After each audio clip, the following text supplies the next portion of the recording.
On your mark, get set. Let's go.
On your mark, get set.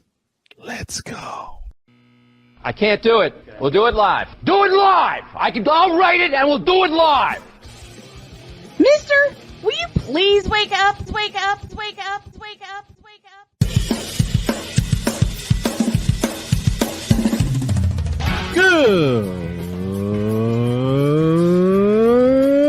Good morning, Kevin Durant. You should have left California. This Brownsexual upset me in having to bring this teenage idiot from Wisconsin into a sports conversation. Are you really surprised the Cowboys are giving up on Ezekiel Elliott? Whoa. Hell no! Well, no one cares about baseball. Bitch, are you for real?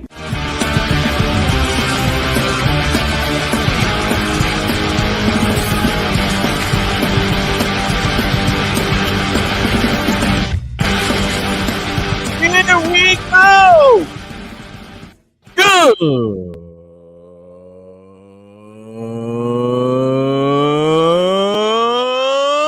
morning!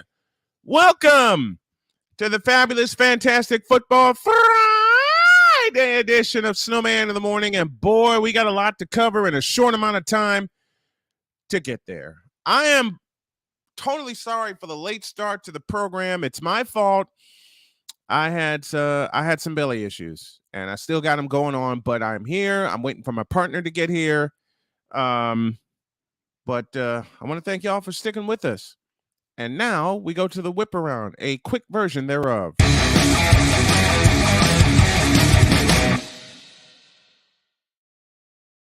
Starts like this. Novak Djokovic is back. Hamstring injury? What hamstring injury? He could easily walk to the Australian Open Championship. Suns are the sale of the Suns expected to be approved. Expect to approve Matt Ishbia. I hope I got that right, as the new owner of the Phoenix Suns before the trade deadline. Approved billionaire mortgage lender Matt Ishbia as the new owner before the February 9th trade deadline, said people familiar with the situation as they talked to the Republic. ESPN first reported the news on Wednesday. The news is significant because the Suns haven't made any trades so far this season. Interim team governor Sam Gavin, a minority owner, can't make a major move without the approval of majority owner Robert Sarver.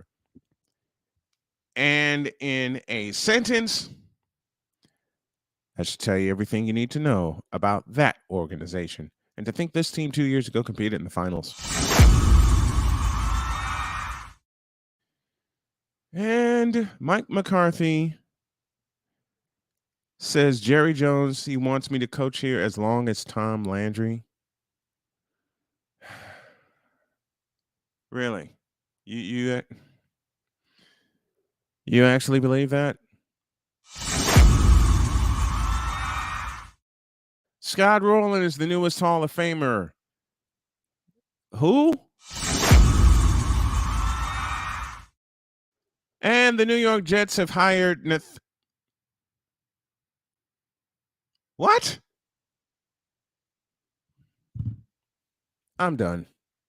Nathaniel Hackett, hired by the Jets, which puts my buddy Ryan McCarthy in a holding pattern.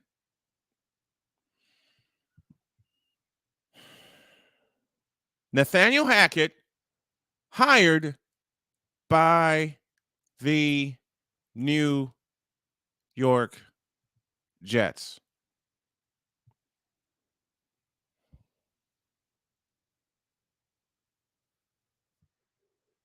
I'm sorry, what? And a bit of sad news to wrap things up. Longtime college basketball analyst Billy Packer has passed away at the age of 82 due to kidney failure. Anyone who has watched the Final Four when it was on NBC first, then CBS, is very familiar with the one called Billy Packer. His first partner On CBS, I remember, was Gary Bender. That was up until 1984. And then it was Brent Musburger from 85 to 90. Then Musburger moved on to ABC. And it was Jim Nantz the rest of the way up until Billy Packer stepped away in 2008.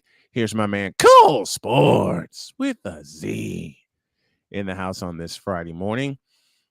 The first time I heard Billy Packer's voice was 81 at the Spectrum in Philadelphia when the Indiana Hoosiers completed the deal to win the national championship. But what put him on the map for me was a year later, March 29th, 1982, at the Superdome in New Orleans. I'll give you the floor. I'll be right back. All right. Well, the first time I heard his voice, I think it was, I forgot who was in the national championship the year before 81.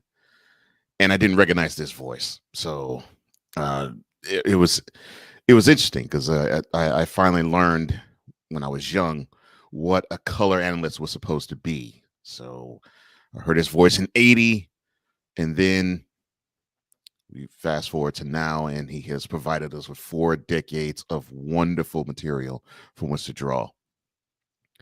Yeah, it's a wonderful thing to celebrate a wonderful a life that's rich, but still it's unfortunate when it happens. Billy Packer, color analyst on ABC, then CBS for the NCAA basketball area, dead at the age of 82.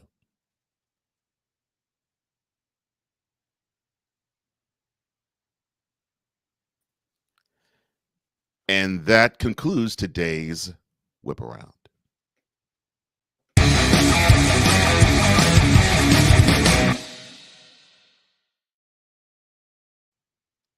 To the C to the H to A to the T do we go. And we see first in is one Mr. Ryan McCarthy. I hope the brew's good, my man. Everything is wonderful over here on this side of the world. And speaking of side of world, all the way from Norway, Sig Diggy, he says, good morning, good afternoon, good evening, good night, good afternoon to you, sir. He says, good morning to us and happy Friday. And, of course, he's asked the same question of one Mr. McCarthy. Victor Locke says, good morning, all. And he says, and his mood has been killed.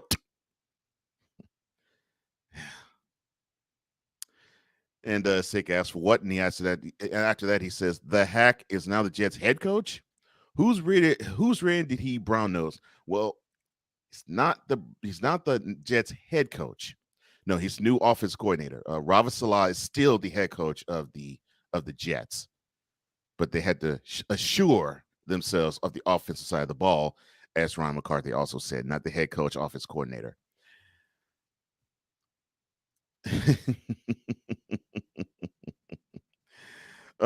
Six says, Ryan McCarthy, either way.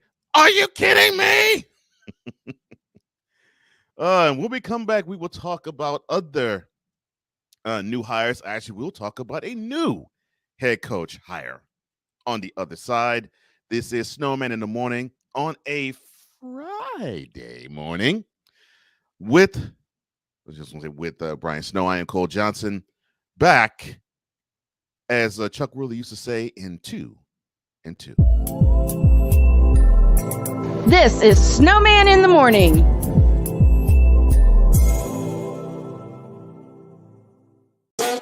The original Think Drink is back. Level up with proven ingredients formulated to crush your competition. No gimmicks, no jitters, no messing around. Just high-potency results that keep you moving day or night. There's a new nerd in town, and we came to play. Nerd Focus. Smarter than energy. SeatGeek is the ticketing app for fans like the High Five Strangers guy. Game-winning interception. First down. Just a nice, solid tackle. If you're in arm's length, you will be swapping skin with this extrovert. You see, he knows SeatGeek got him a great deal on tickets, so he can focus on what he does best. Smacking palms. SeatGeek handles the tickets to sports, concerts, and more. so fans can fan. This is a BS3 Network presentation. Politics. They'll write the law, but they'll enforce it differently. Is that going to apply both ways? Religion. God never said that we can't reason together. Matter of fact, he said, let us sit and reason together. Relationship. I believe that everybody wants and needs somebody. From a man's perspective. They say, girls, if I put some polish on that and get him to buy some different clothes, girl, he could be a winner chicken dinner. Join the thought engineer. There's nothing wrong with me developing my piece and you developing your piece, but understand the goal is to come together. And comedian John Yogi. Negro, I don't need you putting on no chapstick up there in the pulpit. You do that over there in your chair. Get ready for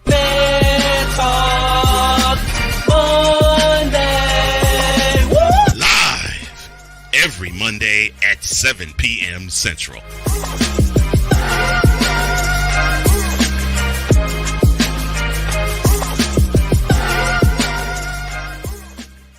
Because we take this job so serious.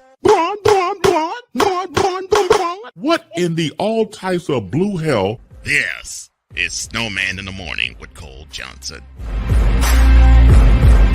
You damn right. Snowman in the Morning with Cole Johnson on this fabulous, fantastic Friday edition with Cole Sports with a Z in the house with me. What the hell are the New York Jets thinking?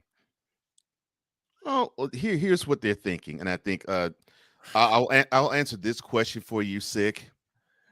The rationale, and I know Ryan has already combed through this, so this isn't something that's new to him. Yep. They hired Nathaniel Hackett to lure. The first four letters of his last name should tell you everything you need to know. And what's so sad is the last name. His father, Paul, was a wonderful, venerable office coordinator for a long time with many different teams. But Nathaniel Hackett, basically, the Jets hired him to lure Mr. Ayahuasca, who needs to find a way to win games. So they're trying to lure Aaron. So they hired a loser to lure a loser to New York. Wow. Well, I could have said it better myself, but yes, they're hoping that. Let me get this right. Mm-hmm. They hired a loser to lure a loser to New York. Well, also you have to understand, the office coordinator loser, coached the quarterback loser to back-to-back MVPs. So people are thinking, well, Mr. Hackett, you must be the quarterback whisperer of one Aaron Rodgers. So we will just we'll just yank you from Lambeau Field, put you in the MetLife Stadium, put on the Kelly green and white, and you will lead us to a playoff appearance, maybe even contendership, possibly a Super Bowl trip, because you at least have a Super Bowl ring, and you are one of the most elite quarterbacks in the league. And our defense is already set and solid. Do I have that right, Mr. McCarthy? I can only respond with what in the all types of blue hell? Yeah, you can also respond the same way with that comment right there. You know what? But I will respond in kind. I don't remember asking you a thing. Go ahead, sir. Please continue. Do it again. Oh, do it again. All right. Do it again. I don't remember asking you a thing. Hey, Rod West, what's the matter? Your Patriots sitting at home in the playoffs while my 49ers and Sam's Eagles are competing for a conference championship? In stereo, Playmaker and A Pizzle both go. Moot 'em. Where is that clip? Where is that? Do you have it on the new board? No, it's not on the new board yet. I think I yet being the operative word. Yeah. This is Cole. He'll be in the lab in a few minutes. Oh my gosh, that's hilarious. In stereo, they both say it. I'm so tempted to. I'm not gonna do it. I'll be nice. No, I won't. Shut up, Rod. Oh wow. That's why your Patriots suck. That's why no, I can't say Tom Brady sucks. He's got all the No, numbers. Tom Brady doesn't suck. No. Tom Brady doesn't suck. But everything that he has done, and I said this to Rod, I said this to you, and I'll say this to everybody, and they know I'm right. Everything Tom Brady has achieved, who did it before him? One Mr. Joe Montana. I rest my case. Now, the Carolina Panthers have a new coach. Yes. Frank Reich. Now, there's two layers to this. Well, it might be. Well, okay, three. One is this is the first ever Panthers quarterback. Mm-hmm. People don't realize that, but yes, if you were very to ask very first starter. If you would ask this trivia question, who was the first starter in Carolina Panthers history? Frank Reich is your answer. It was Frank Reich. So I was at Clemson when it happened. Mm-hmm. So it's sort of like a return to the past to get them to the future. That's one side of it. Another side is redemption. He had a decent start as a head coach of the Colts, but then it just went sour fast. And of course, then this will make Cool McCain happy. It was because of one Carson Wentz. And it continued to go spiraling down further. And it continued to spiral further down with the I don't know what you want to call what Matt Ryan did there. And then don't remind me. But of course, people are going to like him because he was the offensive coordinator of the 2017 Eagles. Super Bowl champion Philadelphia Eagles. Who took him to the Super Bowl and won it. Okay, here's the third layer. And not many people are going to look at this. And I know Jay will when we dissect this even further on Monday. Mm-hmm. Who the hell is going to be their quarterback? Well, it could be Sam Darnold. Let me try this again. Who in the vital blue, yellow-bellied, red-blooded hell is going to be their quarterback? Because Sam Darnold doesn't deserve to wear number 14. Well, it could be. Did I say that one aloud? Oh, it could be PJ Walker. Hell no. It could be Baker Mayfield. Are you kidding? Hey, now if I was kidding, I would say Cam Newton. I would say something. You know how I feel about Cam Newton. Mm-hmm. We discussed it off the air many times. Mm-hmm. You know what? Mm-hmm. Hey, Pizzle just made a suggestion, but I don't think it'll happen. I don't think they'll climb high enough to get him. CJ Stroud? CJ Stroud will not help that franchise. CJ Stroud is too damn good. No, he's too good. And that offensive line with pass blocking. Porous. Blocking is bad. It's good with rush. It's good run blocking, but it's horrible pass protection. And here's another wrinkle that we're going to hear a little bit on the fringe end of Before you say NFL that, let me respond fandom. to a comment I don't want you to post. It goes like this. The Patriots will finish last in the AFC East next year. I don't care about that. We ain't talking about them. I know. Bryce ain't gonna fall to them either. No, Bryce Young will be gone before the Panthers pick. Yeah. And we're gonna have a lot of when we dissect the draft, and believe me, I'm gonna dive head first and knee deep into it for the first time in about 10 years. Thank you, Ryan. I totally forgot about this. They did draft Matt Corral, who, of course, the quarterback who did pretty well at Ole Miss. At Mississippi. Right. But are they going to start him?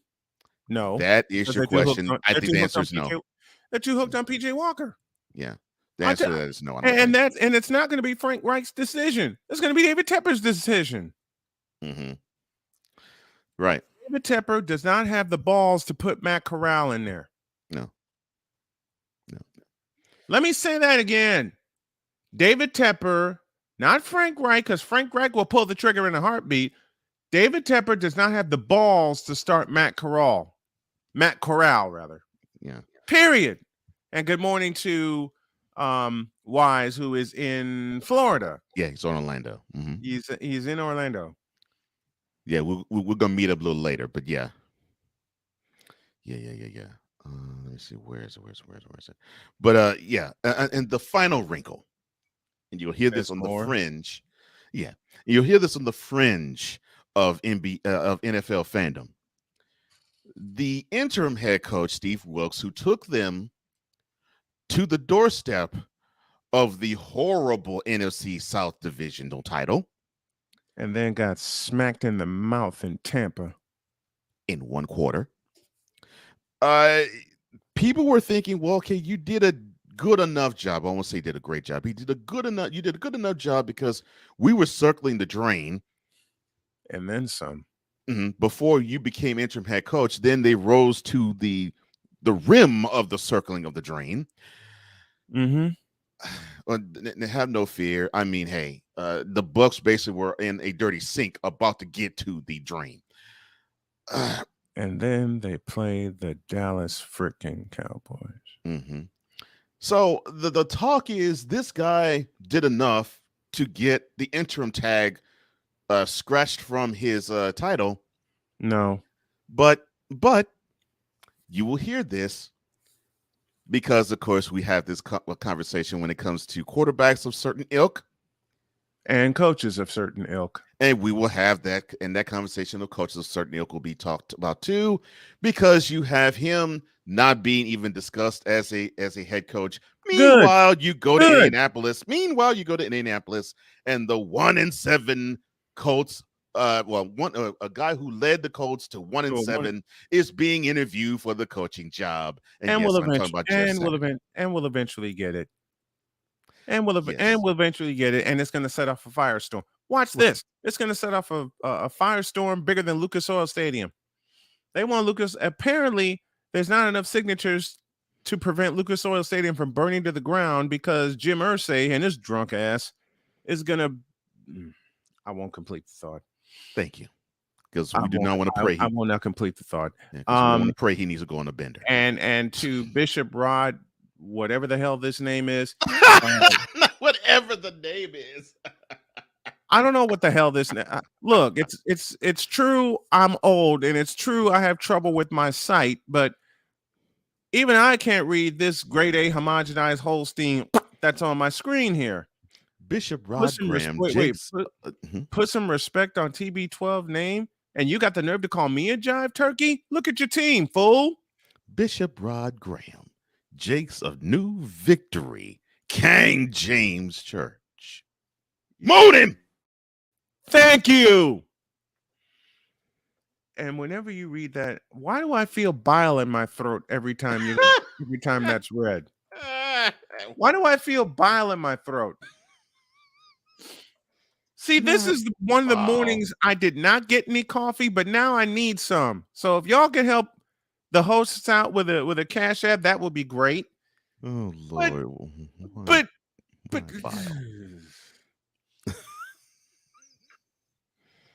okay. Frank Reich is the coach of the Panthers with a tremendous problem in front of him. And it's the key position on the team. And then it doesn't stop there.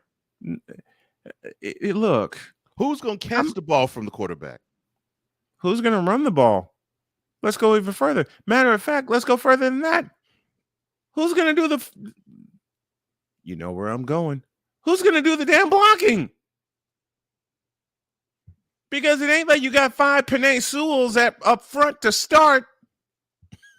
Hell, it ain't like you got 5 Jesse Sapolos up front to start. Oh, my goodness. Salute to Jesse Sapolo. Yes, definitely salute to Jesse Sapolo. Oh, and by the way, Rod West, you will put some respect on number 16, Joe Montana. Put some respect on it. Thank you. All right, sick. I'm having trouble breathing right now because I want to laugh out loud and I want to throw up at the same time when I see this name in the chat. And you know, look, all right. I don't have a script in front of me. Okay, so you know this is going to go off the rails if we haven't already. Oh Lord, Ryan, y'all got that PG Walker, man. That's cold, Ryan. Look at Victor's question. You was ice cold. This one here. Wait a minute. You see it? Look at Victor's question. Is Raw trying to take down the city filth? You know what? I was on A Pizzle's Four Horsemen of Pick'ems the other night, and there was another guy that had a bunch of sounds just as I do. And we must have gone back and forth for a good half hour. And one of the guys on there laughed so hard he had to turn his camera off.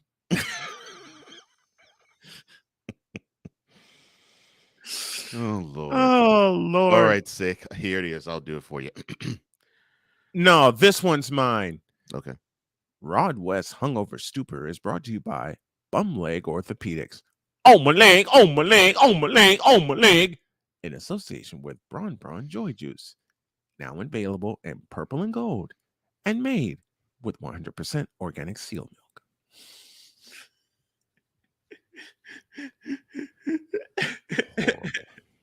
Lord. Wow. And I love the part you found. I spoke often about your genius of the hour 2 intro. The part you found for the playmaker.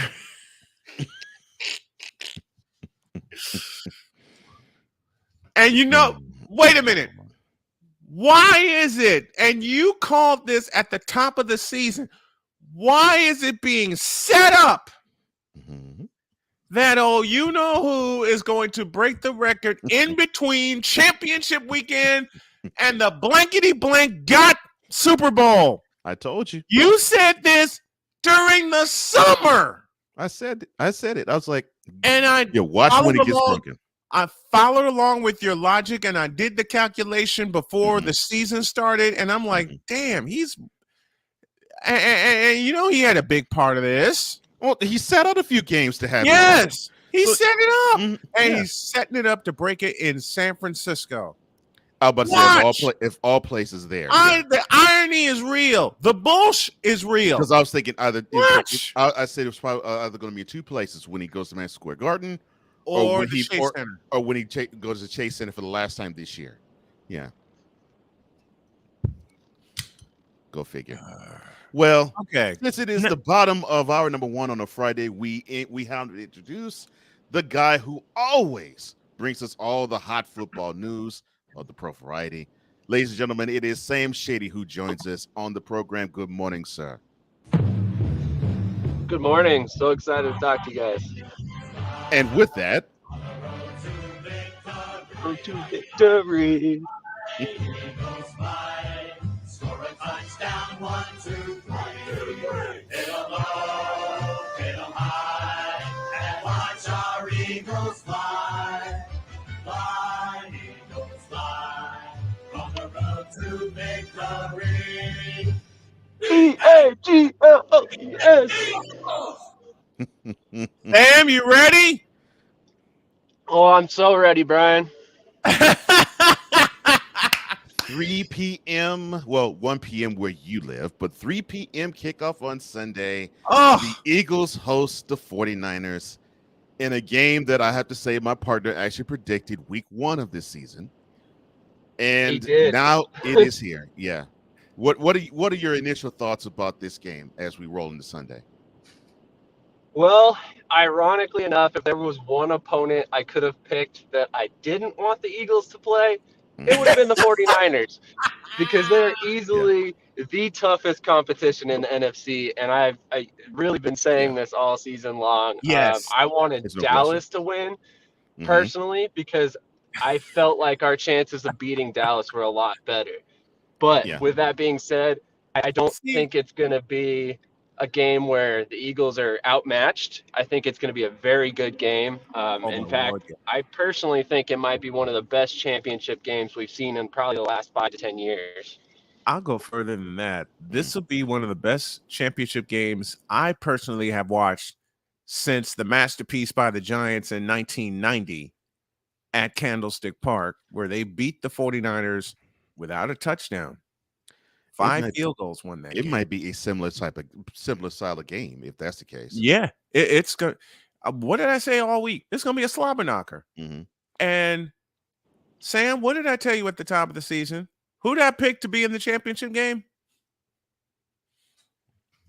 You said it 100% for all season long. Eagles versus 49ers. And it turned out And the only exactly like thing you I thought, predicted.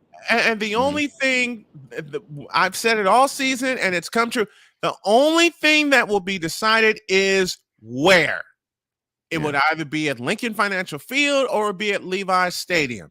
And with the way the Eagles got off to their fast start this year, and the 49ers ran into some bumps, even though, and thank you, Minnesota Vikings, the Niners still claim the number 2 seed in the playoffs. Damn, I'm loving it because, and I'm taking a playful shot at Playmaker, there's no Rams. There's no Cowboys. There's no Bucks. And there's no Bucks. So Rod Graham West's jive turkey of a quarterback is gone. The joke of a quarterback called Dak Prescott is gone. Who only knows what the hell the Rams are going to do at quarterback? These are the 2 best teams. I've said it. I said it at the top of the summer. I said it at the top of the season. And I will say it now. These are the 2 best teams in the NFC, locking horns for the Hallis Trophy in Philadelphia Sunday afternoon. I 100% agree. And personally, I think this is going to be one of those games where it's going to come down to who has the ball last or who makes the least mistakes. Because honestly, both of these teams are so stacked offensively and defensively that there's really no heavy favorite in this game in my mind. No. I mean, I'm not what's the super spread confident. now? What's the spread now? Is it 2 or 2.5? I think it's 2.5. 2.5 because the original line was 1.5. Right. That's why coming out of Santa Clara after the Niners game ended. Now it's 2.5. This is the lowest point spread for an NFC Championship game in a while. I believe it, and it's accurate, I think. And here's the funny thing. You said, and I agree with you, you said that the toughest competition the Eagles could face is the 49ers. On the flip side, the same can be said is true for the 49ers. For the 49ers. There wouldn't have been anybody tougher for them to run into in the NFC than the Eagles, because for some reason I always felt as the season went on, probably starting in November, I actually thought, I'm like, these 2 teams have an answer for everybody else except, I think, for one another. Except each other. Mm-hmm. And that came true for San Francisco after we got beat by Kansas City. Mm-hmm. And somehow, and Sam and I talked about this, the biggest piece of the 49ers that came together, aside of what they have in Brock Purdy, was their offensive line. And you're correct, Brian. 2.5. The Eagles are 2.5. It is 2.5. Mm-hmm. I can't put any money on this game. I can't put any cheese on this game. I can't, because I'm Sam. I'm like you. I'm just itching for Sunday. Can we get through today and tomorrow and get to Sunday afternoon, please? Exactly. I can't wait for the game. I'm super excited. Again, I think it's going to be a great game. No matter who wins or loses, this is not going to be a blowout. There's no way. And this could be the first of a few times that Jalen Hurts and Brock Purdy meet in the championship game, because I've said since Purdy took over in the Miami game for us, the 49ers have their and I want your thoughts on this, Sam. Yeah. The 49ers have their quarterback right now. I'm actually on the flip side of this. I personally think they still want to see what they have in Trey Lance, so I think it's going to be an open competition. But I do think that ultimately they give Trey Lance maybe 1 or 2, 3 games. If he looks poor again, that's it. They're pulling the plug. It's Brock Purdy's show, and you go from there. But I definitely just think that they've invested too much. They should forget the investment. I know they invested a lot to get Trey Lance, and they were suckered by getting Trey Lance. Oh, well. I'm going to say it honestly. I wasn't impressed with Trey Lance at North Dakota State. I sure as hell wasn't impressed with Trey Lance in Chicago. And part of that was the play calling of Mike Shanahan, and they didn't run the football. The Niners figured it out as the season went along, especially after the Denver fiasco. B, and I will say this to anyone within shouting distance, they have their quarterback now with Brock Purdy. the poise, the confidence, the That's arm go- angles. it's going to be difficult to me to sell anybody. I don't care if it's 49ers fan. I don't care if it's an analyst. It's going to be hard to sell to anybody that if John Lynch, the GM of the 49ers, if he were to actually say, yeah, our future is still with Trey Lance, but you got a chance to see your rookie quarterback take your team no worse than the NFC Championship. That's the worst you could say, because we could actually end up saying he took him to a ring. And that's going to be a very difficult sell to say, yeah, Purdy got it for us, but our man is still Trey Lance.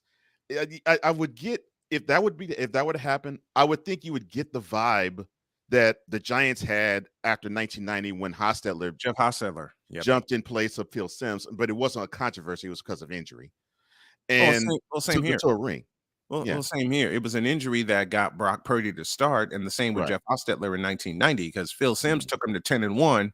Right. And then after the 49ers and Candlestick, he suffered a what would turn out to be a season-ending injury. And then Jeff Hostetler took him all the way to Tampa and won the thing. And won it. This is going to be, and Victor Locke, you said it so eloquently, this is going to be Brock Purdy's SAT exam. Nice. Ain't that the truth? I like how you say that, man. Yeah, so to me, Sam, I get why you say this. I think it's going to be a hard sell to say, yeah, Trey Lance is still like that going forward. That's going to be a hard. No, I completely understand that thought process. It's just you got to look at it from the coach's perspective. What does Kyle Shanahan do? He's an offensive mind. He handpicked Trey Lance to be his guy.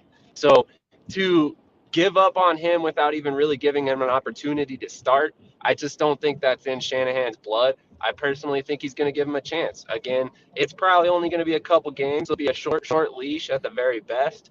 And if he comes out firing and he looks good, he probably holds on to the job. But I honestly think long term, we're going to see Purdy as a starter again in San Francisco. It just one way or another, it's going to happen, whether Lance gets injured or what.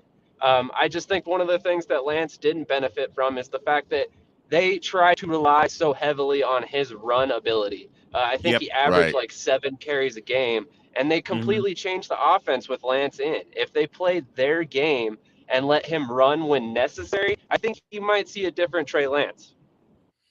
But I'm still not sold on Trey Lance running this. For me, go ahead.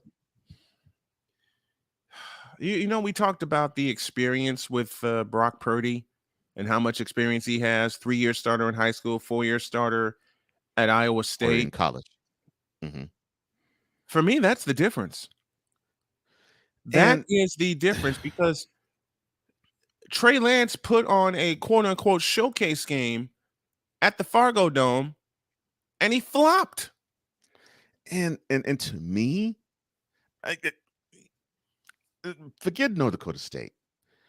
Every time I've seen him in the pocket, whether it was the preseason last year, the preseason this year, he looks scared. The 2 games we saw him in the regular season this year, he just didn't look sure of himself. He didn't look comfortable.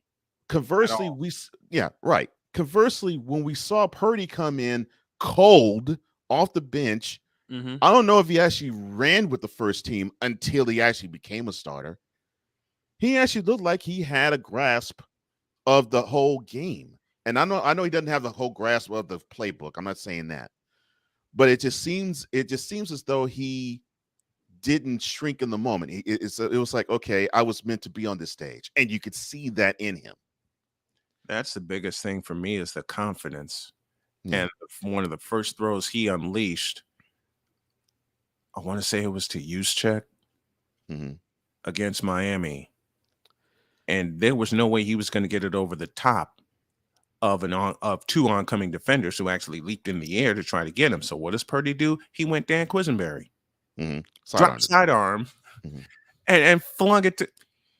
Dude, I am so impressed with Purdy and his fundamentals. Pay attention, Rob West. Now that is what fundamentals of Jalen Hurts and the fundamentals of Brock Purdy, the two best quarterbacks remaining, going at it for the NFC Championship. What can you say, Sam, about the maturation of Jalen Hurts and the way he's played this year? Oh, yes, please. Please talk about that.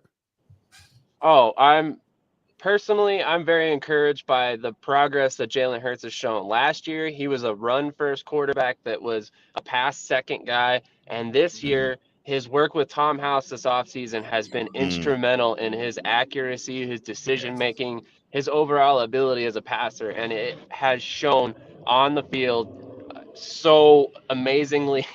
It's not even funny. Like I expected progress, but I did not expect MVP caliber progress this quickly. It's just I expected more time to be needed. But Jalen Hurts, he showed me a lot this year because I knew this was going to be, to steal the term that was just given, his SAT year. It was either the Eagles were going to give him this season and he was going to show out and he was going to seize that franchise quarterback position for the foreseeable future, or they were probably going to let him go into a lame duck year in his final season of his contract. And, if he hits free agency, so be it. And we move in another direction. But he obviously has showed out and did what they hoped he would do. And here we are. He's probably going to be the franchise quarterback for the foreseeable future, next 3, 4, 5, 6 seasons. I will say this, and I will put another quarterback that Philly has had that has the similar makeup as Jalen Hurts, and the transformation from one to another was heavily apparent. The first to second year as an Eagle of one Michael Vick. When Vick got there in 2009, he literally looked like he just simply had no clue as to what he wanted to do or if he could do anything at quarterback. And then when we see him take the field the very next year, not only is the doubt gone, but the version we saw in Atlanta was gone. And he was comfortable in the pocket. He took off when necessary, not at a moment's notice. And he was able to, and you could see it. He was able to just simply go through progressions, and he would do that before he would decide to take off and run.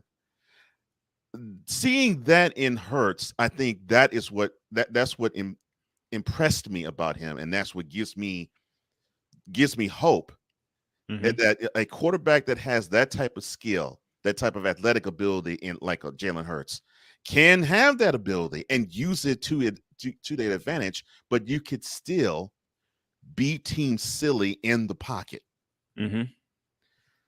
So Sam, what say you about other QBs in terms of they're seeing Jalen Hurts, the 2022 version, and the possibility of, we see Jalen can make that transition.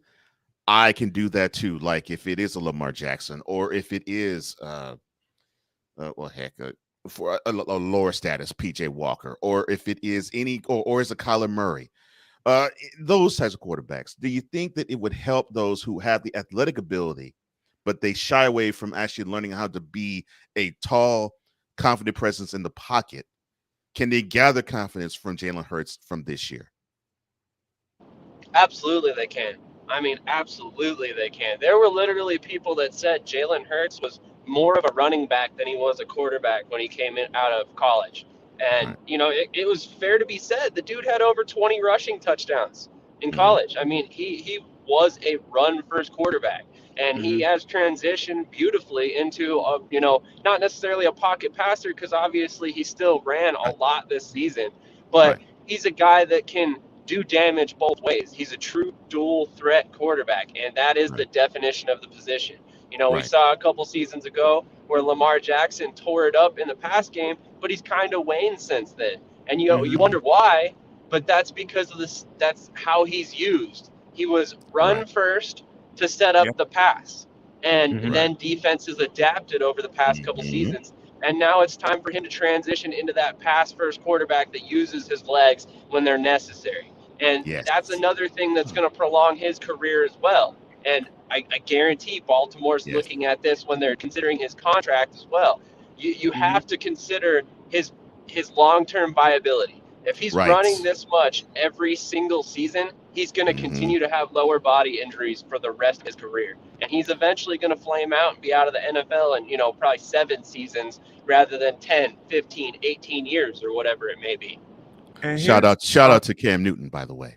And here's the part where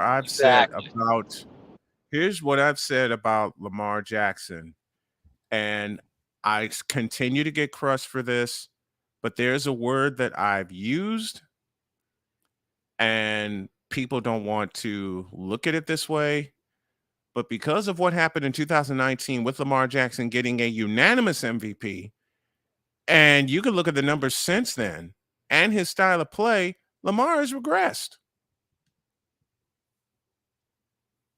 I think that's an accurate description. I think it's 2 things. One, Greg Roman's scheme has always been one where it's successful early on. Defenses are thrown for a loop, but the more they get filmed, the more they figure out his forte. So eventually that transitions into, on-field dominance by the defense. And again, that was the same thing with Lamar.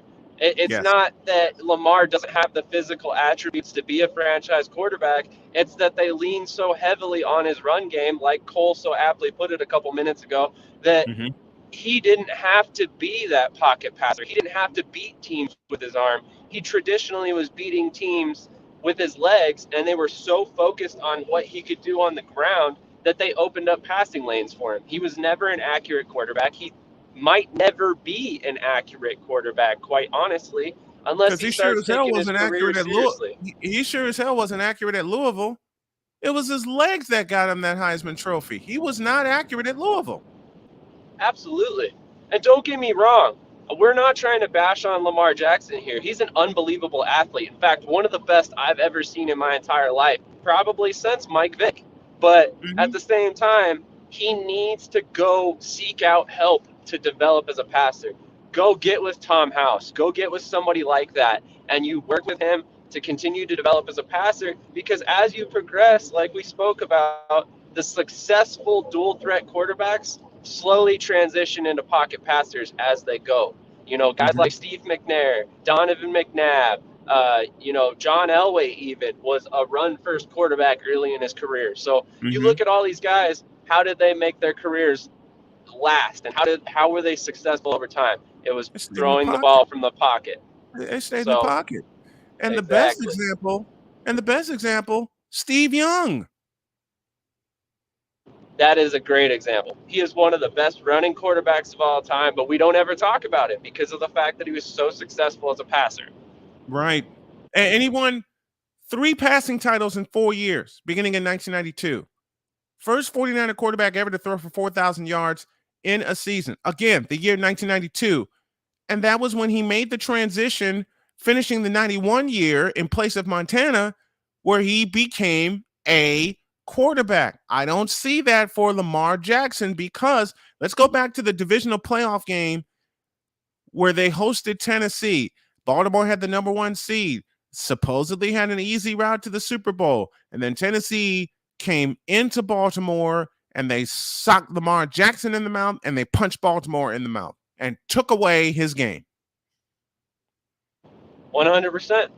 100%. And you hit the nail on the head. Like, as much as I hate to say it, like I said, Lamar is a dynamic athlete, but the whole reason all these coaches are seeking after dual threat quarterbacks is so they keep the thought of the run in the back of the defense's mind. It doesn't have to be an every play thing.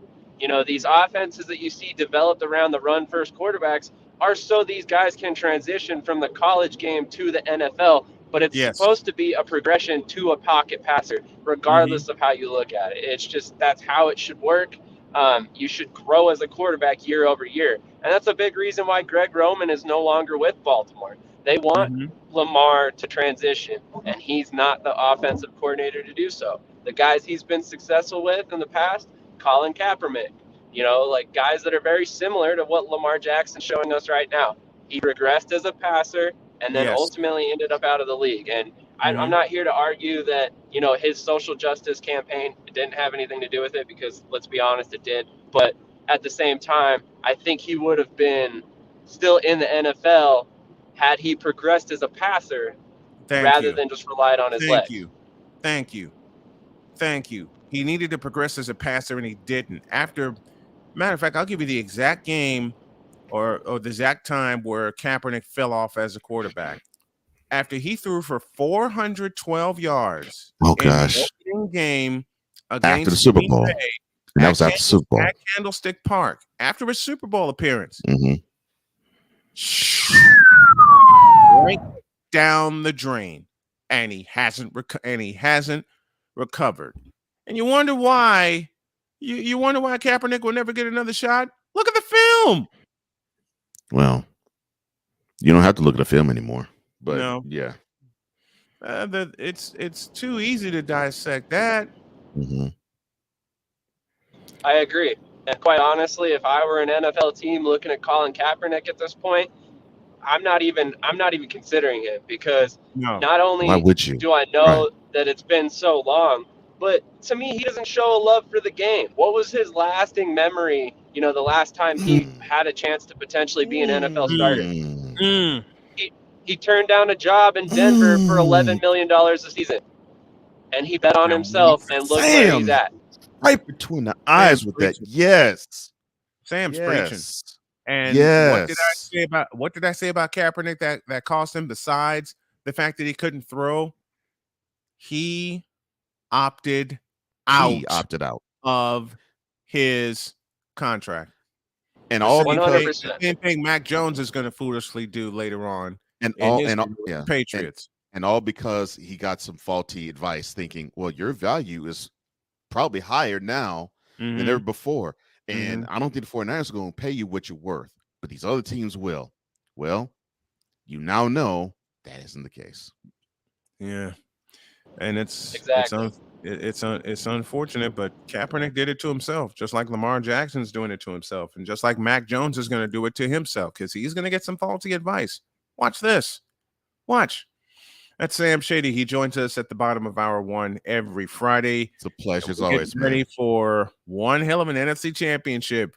49ers Eagles from Lincoln Financial Field in Philadelphia. Sam and I will have some reactions after the game. Let's get them, buddy. Definitely. So excited. Real quick before I get out of here, I wanted to give a little bit of USFL news. Let's go for Cole Kelly, a quarterback with the NFL pedigree, has signed with the Memphis Showboats. Nice. So that's kind of some big news. That actually gives them several quarterbacks with NFL ties at this point, with James Morgan, former fourth-round pick with Pittsburgh. And then also recently, if you haven't seen, the Pittsburgh Maulers changed their colors. They went from purple and orange to black and yellow. Yep. So they are. Oh Lord, no. And they went with the fourth, and there's a fourth hub also being Detroit, Michigan.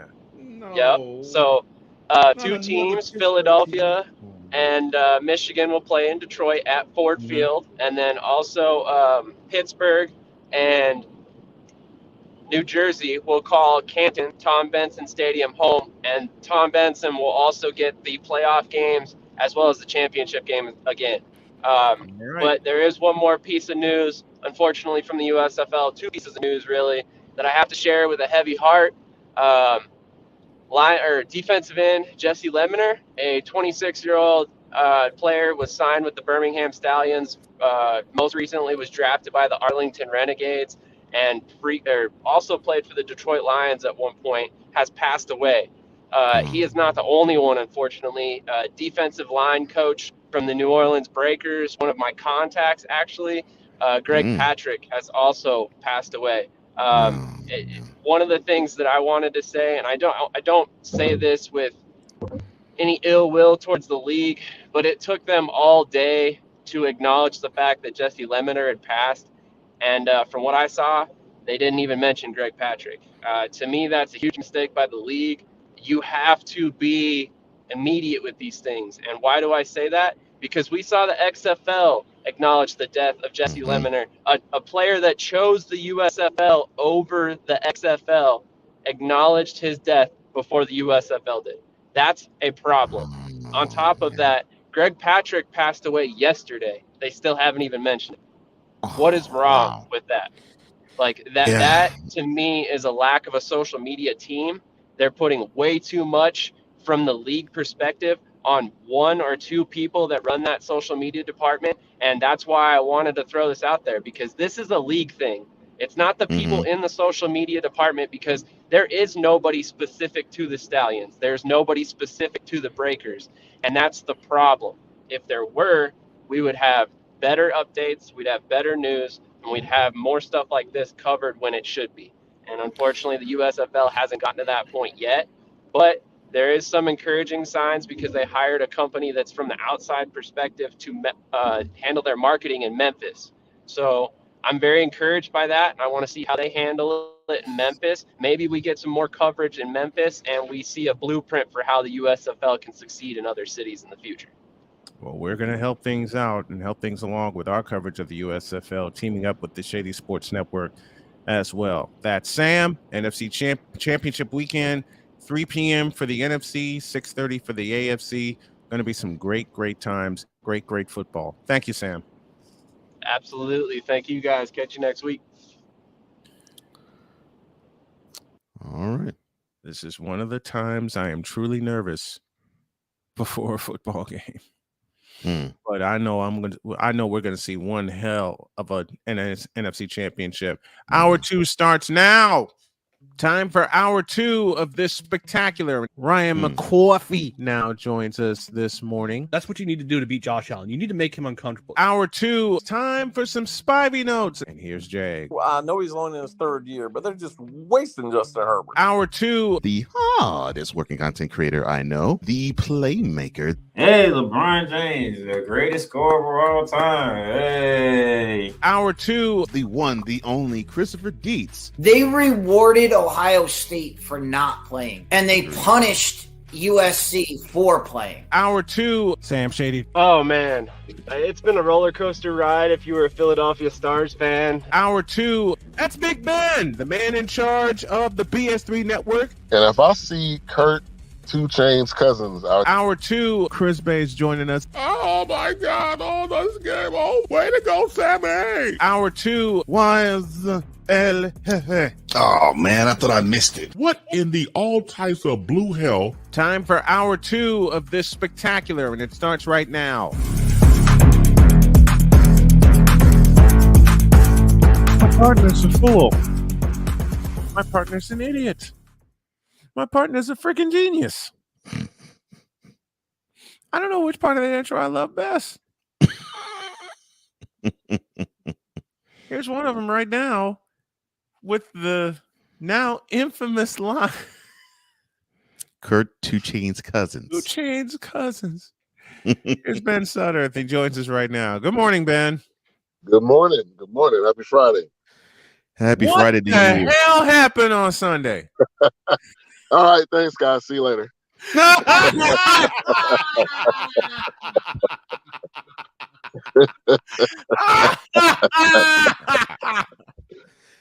That is what the offense effectively said. You know what? Prescott said Sunday. I'm reminded of Lewis Black when he came out for one of his specials, and the first line he says is "Thank you and good night." That's what Ben just did. Beautifully done, Ben. Beautifully done. Oh yeah, yeah. What the hell was that? Yeah, I wish I could tell you. Number one, the Cowboys finish how they always do: embarrassment, lackluster, crap, whatever adjective you want to use.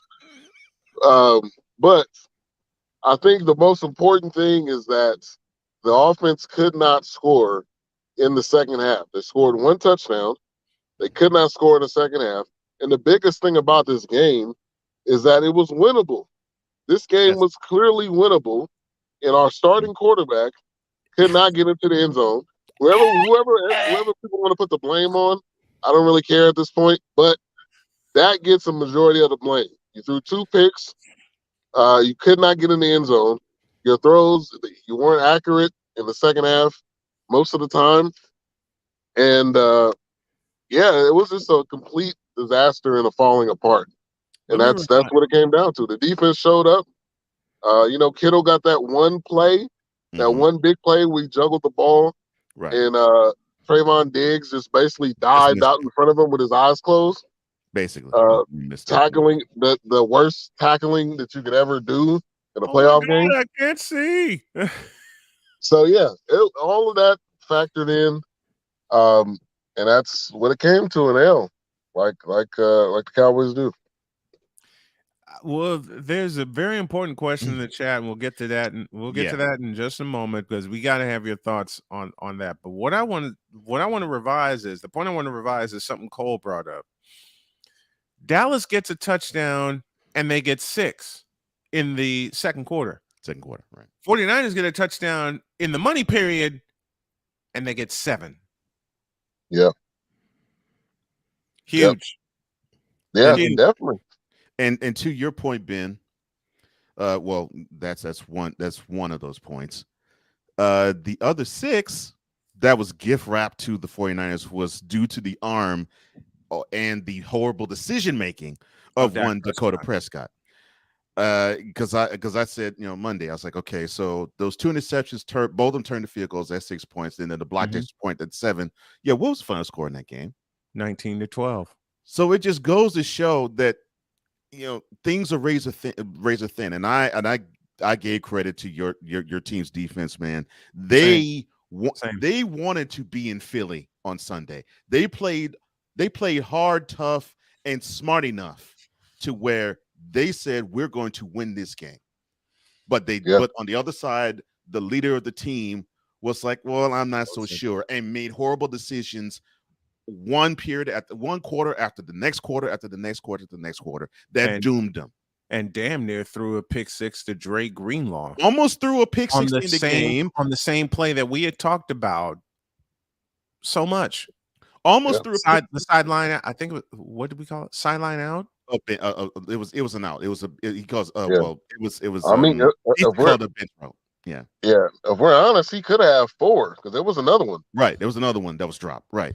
And then that was the second to last possession. The last possession, the very first play, he almost rolled into a safety. I mean, it's just those types of things.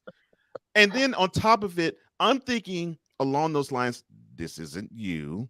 This isn't our brother King Dolph. This isn't Dees. This isn't Locke, Victor. But this is many of your brethren. They were after the previous Monday night saying, this is an elite quarterback. Look at him, 300 yards, 4 touchdowns, 1 rushing touchdown, no picks, and he beat the GOAT at his own crib. And I was hearing all that in my head, and I'm seeing this guy regress because he was now looking like that game 6 days prior. He was looking like he was a lost puppy. And I'm thinking, how can you be a fan of this team when you see this quarterback play doom your whole team? Yeah. And the biggest thing is, if any Cowboys fan watched the entire season, it was Rocky. Obviously, he was out because of an injury. Right. He came back, was Rocky. People gave him some time in, and then it was a roller coaster. He had the most picks in the league, and he missed 5 to 6 games. Whatever the number is, at this point, it doesn't matter. You can't lead the league in picks. People are like, it's a passing league, or, some of it was on the wide receivers. Okay, if you want to even take half of them away, it's still too many. And the excuses at this point, the excuses are too much. So I said this on NFC Beast. As of right now, I've been on the Dak train long enough. I've given excuses. I'm off the Dak train. There's no more Dak for me. I'm done. But the problem is, he has a massive contract. Who is going to trade for that contract? Absolutely nobody. I don't know why they would, based on what they've seen in that playoff game. Do it, Cole. Do it. What? Do it. You talking about Dak Sunday taking one? No. Not You talk about this. Oh yeah. Who would take on the massive contract of one Dakota Prescott? And don't give me Cooper Rush either. I know you won't, Ben. Nah, I know Cowboys fan will. No. There's a very important question in the chat. Yeah. Ryan McCarthy says, I would love to hear Ben's thoughts on Mike. You know the last name. Saying Gerard wants him as coach in Dallas for as long as Tom Landry. I'm getting out of the way. I'm going to listen. Yeah. I'm getting out of the way. The floor is yours, Ben. Yeah, I seen that and I immediately laughed. I almost drove off the freeway. I mean, number one, Jerry didn't really respect Tom Landry. So I don't even know where that kind of comment comes in at. Number two, he is probably correct because they will keep coaches. You look at Jason Garrett, who was the most average coach of all time. He probably went 100 and 101 or something like that. Was probably his record. He coached a decade. Yeah, he coached a decade. Inept. Yeah, he coached a decade in Dallas. Right. Not to mention inept. Yeah. So I think Jerry is 100% right. I 100% do not agree. McCarthy cannot be here as long as Landry. McCarthy shouldn't be here past 5 years because you know why? There's so many other creative coaches that are out there. If you look at the guys that are progressing, it's Kyle Shanahan, number one. You look at what McVay has done with the Rams. You look at what the Eagles are doing with a new head coach. You look at most of these successful teams, they don't take retreads like the Cowboys do. So I would say, the Sean Payton thing's probably not going to happen because Sean Payton's going to want more than what the Cowboys are willing to give. Sean Payton wants autonomy. Be careful. Sean Payton wants control. And he ain't going to get it in Dallas.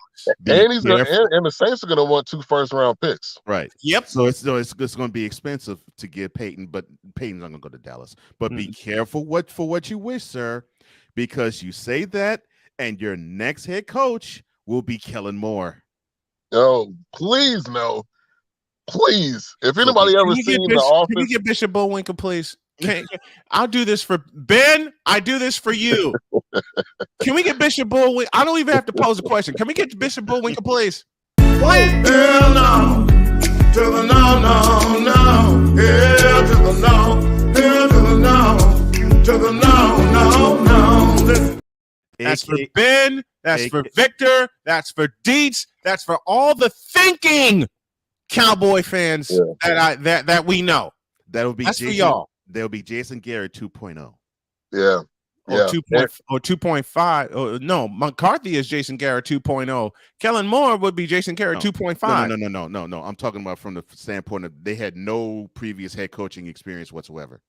And they get the job. They just said, hey, Kellen Moore. Well, with the way McCarthy's coaching, he did the same thing in Green Bay too. But yeah, I'm sorry, Ben. Go ahead. I was gonna say they basically said, "Hey, Kellen Moore, you are and all whatever division that was he was in at Boise State, Mountain West. You were an all Mountain West quarterback, and you were a horrible backup here. So here's a bright idea: let's make you the offensive coordinator." What sense does that even make? They basically got him on a discount. He went to Carolina for the interview, and they were like, "Yeah, sure, kid, you can come over here. You are +2. If anybody knows HR, you got to interview you're our guinea pig." Right, you are in +2. We got to interview what David Tepper basically said. David Tepper, look, you're our guinea pig. We're not going to hire you, but we'll fly you out here. We'll give you an interview, and we'll give you a little smidgen of a taste. Of what the life is going to be like. Eric Wallace, good morning to you. Eric, man, good morning. But dude, I mean, all right. Okay. I know a bunch of Cowboy fans that actually use their brains like Ben does, like Victor, like Dietz, and quite a few others. And they say the same thing Ben does. Get McCarthy the hell up out of there. Now, and Sam, just thank you for joining. Appreciate the compliment. What's up, Sam? He says, what about Dan Quinn? See, this is the problem. That would make too much sense. And Dan Quinn already has head coaching experience because he coached the Falcons. Remember the 28-3 game in the Super Bowl. There you go. He was the head coach of it. If y'all remember an old beer commercial, and Quinn. But that would make too much sense because that is the best coach they got on the Cowboys right now. Right. Here's the interesting thing. Shut up, Ryan. We'll bring you in Yeah, kid, we'll bring you in for an interview and a complimentary barbecue lunch. And he goes, actually, I could really use some beef brisket right about now. And you said the wrong dish, man, because if my mouth drools whenever I think beef brisket. Come on to Dallas. I got some spots I can take you to. Right? Don't say that. Jody and I may do that on our way out west, man. Just so we can say hi, turn the cameras on, talk some mess, and Sam just put another perfect guy who. Here you go, Kingsbury. Good Lord, yes. Yeah. Now I'll say this about Dan Quinn. The interesting thing about Dan Quinn is that number one, he's still here. Staying. I was expecting him to go. So it's a couple of things. Yeah. Either the deals, he didn't like the deals that they were offering, or he has some type of love for Gerald. I don't know what that is. But that is a positive point. Do I think he wants to be the head coach here? Possibly. Do I think it's going to happen? No. Because the only thing he's going to continue to do is raise his stock. By next year, he's probably going to have 15 interviews. Right. So maybe for him, it's a thing of, I don't like what I'm seeing, but there'll be more job openings. So that is a positive point. To half of that staff, they got this. Tiger uppercut. And then Yoga fire. And 6 coaches were let go. And I saw this on Top Line Sports. 6 coaches were let go except the right one. Right, exactly. Those are just crumbs. Yeah. The running back coach, okay, and the linebacker coach. I mean, all of those are. You don't even need to write an article on those. Leon freaking Lett was let go. I don't care. You don't need to make an article about those things. You need to make an article when you say Kellen Moore is no longer the OC, because if they roll out there with this same coaching staff, it's going to be the same exact result. What is that, everyone? What is that, everyone? Insanity. You keep doing the same thing, you expect a different result. It's insanity. And this organization as a whole is insane. Father God, in the name of Jesus, I thank you for this wonderful man of God, Minnesota III, because I had no hope in Cowboys fan actually having sense. But you put this man in my life to teach me that even in the mess, there is someone who is intelligent enough to decipher what the Cowboys is, and they don't wear rose-colored glasses, or in this case, blue and silver. So thank you, Lord, for this man of God, Ben Sutter III, in Jesus' name. All right, Ben, before we let you go, pick your championships. I'm going to go Eagles, Chiefs. Wouldn't be surprised. Eagles and Chiefs? Okay. The 4 best teams are playing. So you go on the home teams. Okay. Any Super Bowl that comes out of this, wouldn't surprise me. The 4 best teams are remaining, and it don't include the Patriots. It don't include the Bills.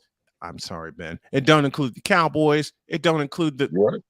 Let me stop there, because I'm gonna rile up some people if I keep going. Ben Sutter, the man in charge of the BS3 Network, joining us here on the program as he does every Friday. And Ben, thank you so much for allowing this humble show to be a part of your network. Very much appreciated. Yeah, appreciate you guys. Have a good one. You too, brother. We'll have a Revelations replay coming up today at 2. Poppy J and Wise. I know Wise is at Podfest, so may have a replay in there for him as well. Cool. Thank you, sir. Very cool. Thank you, Ben. Appreciate it. All right. Appreciate you guys. You too, Ben. I borrow a description from you that not only describes the Cowboys, but describes a certain player that whose member Rod is sucking right now. Oh, good Lord. I can't even do it without laughing, but I'm going to try. And you know what I'm going to tell you.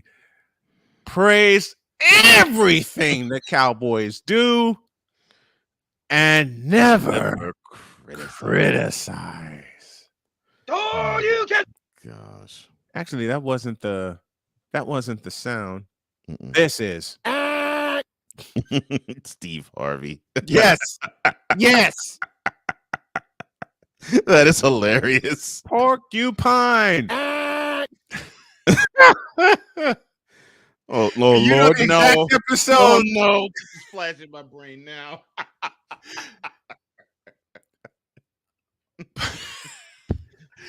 Pork. I said porcupine. Ah.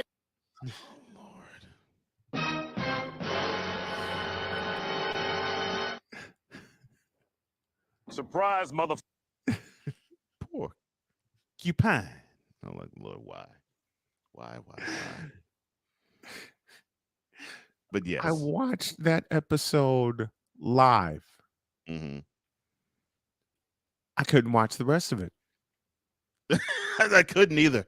After that round, I couldn't watch the rest of it. I couldn't watch it either. I acted like my wife. Turn it off. Turn it off. I don't remember asking you a thing. Thank you. No problem, sir. I'm like, turn it off. Turn it off, please. My prediction for the Super Bowl goes Bengals 49ers, and both games will be razor thin. I wouldn't be surprised if it's Eagles Chiefs. I wouldn't be surprised. I wouldn't be surprised at all. Hell, I wouldn't be surprised if it's Eagles Bengals, but my gut feeling tells me Bengals 49ers round 3 in Phoenix, Arizona. Bengals. Well, you say Bengals 49ers, huh? I say Bengals 49ers. All right.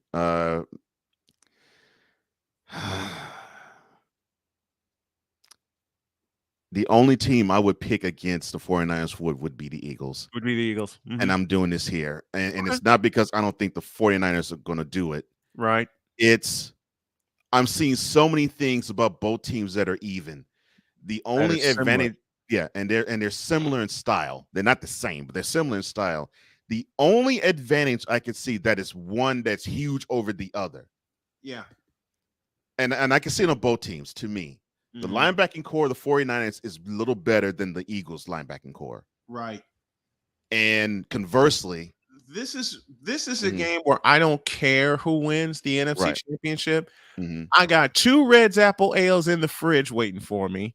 We're going to get snacks on Saturday, and we're ready to watch 2 incredible football games. Right. But the X factor for me, and I'm going completely out on a limb here because the Eagles defense is freaking awesome. They are. The Eagles defense is top notch, number 2 in the league. Y'all gonna think I'm crazy when I say this, but if you look back at the Dallas game, the key for the 49ers is going to be George Kittle. I'm not surprised you say that, and I'm not going to say you're wrong. Because conversing when I was going to say about advantages, to me, the Eagles had the advantage of quarterback not because of talent, but because just because of experience only. Time. Yep. Experience only. That's the only way I could say, they had the advantage. To me, that's the slight edge. Now you mentioned Kittle. I mentioned George Kittle, but then Philadelphia has Dallas Goedert. That's what I'm saying. Damn. Yeah, they can counter with Goddard on the other side. Yeah. Damn. See, to me, I would say that I think the game will hinge, of course, and Sam said it beautifully.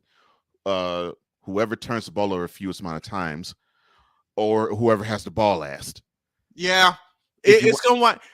Would you be surprised if that game ends up in a walk-off either way? No. Either way, no, I would not be surprised. But I think, and I talked to a friend of mine, and a friend of mine actually picked the 49ers, but his score was a little too high for me. He said 26-23, and I'm thinking, I don't think they're going to score that many points. Both teams. If it gets to 20, that's why I said 17-14 Frisco. Yeah, because I'm thinking it could easily be 17-14 Philadelphia. Because I'm thinking if it's that many, that actually bodes better for the Eagles, in my opinion. But if it gets to be a track meet, then it's all Jalen Hurts and the Eagles. So he said if it gets to be a defensive slobber knocker, which was what I think it is, advantage 49ers. Slight advantage. Yeah. So he said that his X factors basically would have to collide with each other. For the Eagles, it would be Fletcher Cox. And for those who don't know, he's the long-term defensive lineman who he's quick for his size and is probably one of the more underrated guys that can do everything on the defensive line, meaning he can eat space, even for a guy as small as he is. He can pass rush, he can stop the run. He says he's the X factor for the Cox is the X factor for the Eagles. Elijah Mitchell, he says, is his X factor for the 49ers. You know what? No surprise. Yeah. And I thought that was a smart choice because you got your hybrids in Debo and in McCaffrey. You have a guy that people sleep on in Ayuk, who is the leading receiver for the 49ers. What are all Cowboys saying right now? Moat him! All Cowboy fans are saying moat him about now. You have Kittle, who he is important because he is Purdy's safety blanket. Okay, why am I looking at the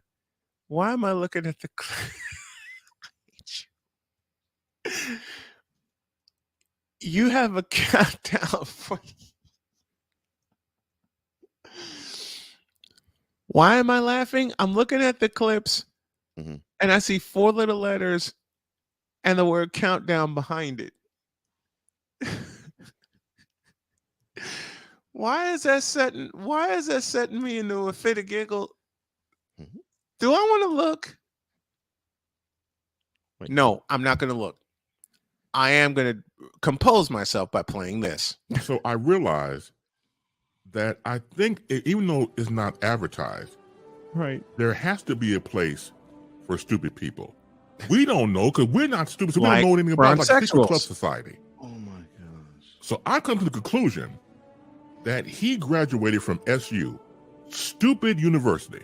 Yeah, get all the stupid ass letters that go along Like with Bishop graduating. Rod what? High honors of being stupid. I can't do no more, man. Vámonos, dominos, vámonos. I can't do it, man. Stupid University, Rod West, where everyone graduates. Magna cum stupid. Rod West. I'm sorry. Did I say that? Now, so I can actually squeeze this in before we have our wonderful guest of honor up here. Yes. Yeah, I picked the Eagles, but it's slightly and barely. Same thing for the AFC Championship game, but I'm rolling with the Bengals. That's going to be a slight variation there too. I just think that it's just too many things for the Chiefs to overcome. Did you see what Andrew wrote? Any match without the Eagles, please. Of course, he's speaking as a Giants fan. He's speaking as a please Giants win fan. 49ers. Yeah, he's speaking as a Giants fan. And it's great to see you. The conversation that we had with Ben, right. He said I enjoyed that conversation, Giants fan. It's great to see you back, Andrew. I know work is. Hey, we love you, Andrew. We love you. We love everybody that's in the chat with us this morning as we await the arrival of you know who. Yeah, but I just realized what that countdown was. Was that all the countdowns? The that you put a sound in front of it? Yeah. Okay, that's what I needed to know. Yeah. I just saw that, and I saw that, and I saw a countdown, and immediately I went to, we've been producing like opening sequences, for our shows, and I produced mine. I went to that, and I'm thinking, what the hell did he do to put that sequence together? I'm thinking, how? I'm like, how? How the hell did? And then I had to think about it. Oh my Lord! I don't know why I went the wrong way. I apologize. No, but it's okay. I saw countdown, and I'm thinking, the hell did he put together now? Sam says, look at the similarities for both Purdy and Hurts. Both led their teams to the championship game after putting a North Dakota State quarterback on the bench. Yep, true. Yeah, and keep them coming, Sam. Man, we love having you coming, bro. And you come with fire. We appreciate you, man. We totally appreciate you. 2 reasons why I love the Friday show, says Victor. I have Big Ben echoing my sentiments, and of course, there's Mr. Bass. Mr. Bass is on the way. Yes, and I have to thank and that's you. what I'm looking at. See, why I said it best a while back, while I was still in the hospital. Why is it that when Friday gets here and we crank up the show, I get so giddy? Especially when hour 2 gets here.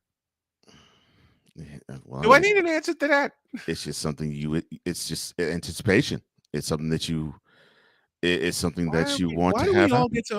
Why does everybody get so giddy when it's that time? Yeah, it's just something that you want to have happen. I mean, You don't say anything. You could be angry any other time of the week. Yes. But you don't say anything louder than push the button. I'm like, Lord, okay. No problem. There are 2 occasions where I scream push the button, Wednesdays and Fridays. And y'all know the segment for each. Yeah, but you almost in a it's low especially roar loud said push today. the button. It's especially loud on Fridays. Yeah. Oh, mercy. But yes, Super Bowl, I see the Eagles and Bengals matching up. And the reason why I picked the Bengals is there's too many things that the Chiefs have to overcome. Mahomes with his gimpy ankle. Matter of having fact, no Tyreek. Before we get to base, y'all put your Super Bowl matchups in the chat. We'll read them out loud. Yeah, and no I think Tyreek. Victor had the first one. Yeah, no Tyreek Hill. Kitties go meow and 49ers strike gold. So he's going Cincinnati, San Francisco. He's going Cincinnati, San Francisco. Yeah. I just think the Chiefs have too much to overcome. Chiefly among it, it looks like no pun intended. It really does look like the Bengals as a team have the Chiefs as a team number. And if they bring what they did in compiling what was it, 410 yards of offense, 410 yards, 240 in the air and 173 on the ground. If they can bring that to Arrowhead, the Chiefs stand no chance. None. Ryan McCarthy goes Eagles, Bengals. Andrew says 49ers, Bengals. Keep them coming, folks. Keep your Super Bowl picks coming. We'll read them throughout the. Actually, we're going to stop right now. Push the gut button. Don't soil this program by putting crap on it. Joe Buck, I cannot take him. I just no dice. I'm glad Carlos Boozer finally took the kiwi off his face. It should be on your shoes, not your face. It's kiwi shoe polish, for God's sake. LeBron should come clean about his age. I wish baby Jesus that I had alcohol in this container because I need some after watching Screaming Nate Smith. Baby Jesus? Really? 6 pounds, 7 ounces. Go tell 5 of your friends and 8 of your enemies that Chris Bass will be in the air. It's the Bronze Sword and the transporter of people to Hades. The one, the only, the legendary Chris Bass. Good morning, my brother. Great to have you. Yes. It feels great to be among the brethren. Good morning, of course, to Snowman. And good morning, of course, to the mad scientist. Also, always best love to Wise. Everybody in the peanut gallery in the comment section, thank you all for being here. Hearty boom shakalaka to all. Yes, the man who was the bronze god, the reformer of hookah whores, and the transporter to Hades. They go back home. You know, my wife heard me speak the term hooker whores. Yeah. Yes. And cried laughing. And she looked at me and she goes, "That wasn't an original from you." I said, "No, that's from Chris Bass." She got up and walked out. Where is it? That's happened before. Yes. Many times. Many times before. So give your wife all the love from me. So yeah, I'm used to people getting up and walking the hell out. I'm not used to it. It happened at PSI. I've seen it. Oh yeah, the Salt Bastard holiday party when he told the story had everybody walking out of the room. And since you were transported to Hades, we have a request from Victor Locke. You know him very well. There's someone in our chat that you know, and he says that if he has to send the clown that you know in question back to hell, he will. But since we have the transporter to Hades, Victor, you can pass that request on to one Mr. Bass. Now, which clowns we're talking about? There's so many clowns walking around here with red noses and red yabs. Let's see. The one that refers himself as what was it now? The Bishop, Pennywise, the coach of the Cowboys, and Gerald. He's talking Jerry Jones and Mike McCarthy. He said, Mr. Bass, can you send them back to? Can you transport them back to Hades? Oh, a special request. Yes. I would do just that. Yes. Okay. Let me with the and I know Bass will get this reference being from Chicago with the super transfer. Okay, hold on. I'm going to do it right now. So.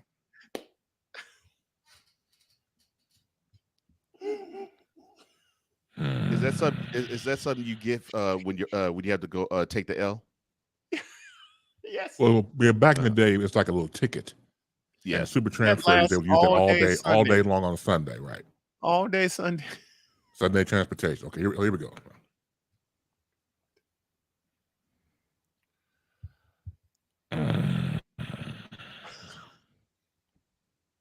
Jerry Jones,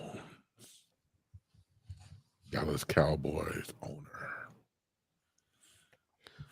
Don't you hear it? Don't you hear your home calling you? Don't you hear the flames arising? Don't you understand that the three-prong that the devil has wants to put it right up your ass? You have to return to be the meat on the rotating stick of hell. And you will burn well. And you will be rotated like a pig, a sucking pig with a apple in thy mouth as they turn you around the spit and they just go round and around and around. And everybody else that has left their home, Satan wants you to come back. You know why? Because I've heard him tell me to do so. Now, I don't work for Satan, but I heard him say, bring my children back home. I said, cool, because he sure as hell don't belong here on earth. Amen and amen. And with that, ladies and gentlemen, we conclude not just Boom Into Boom Shakalaka, but today's episode of Snowman. Hey, man, that's the ritual.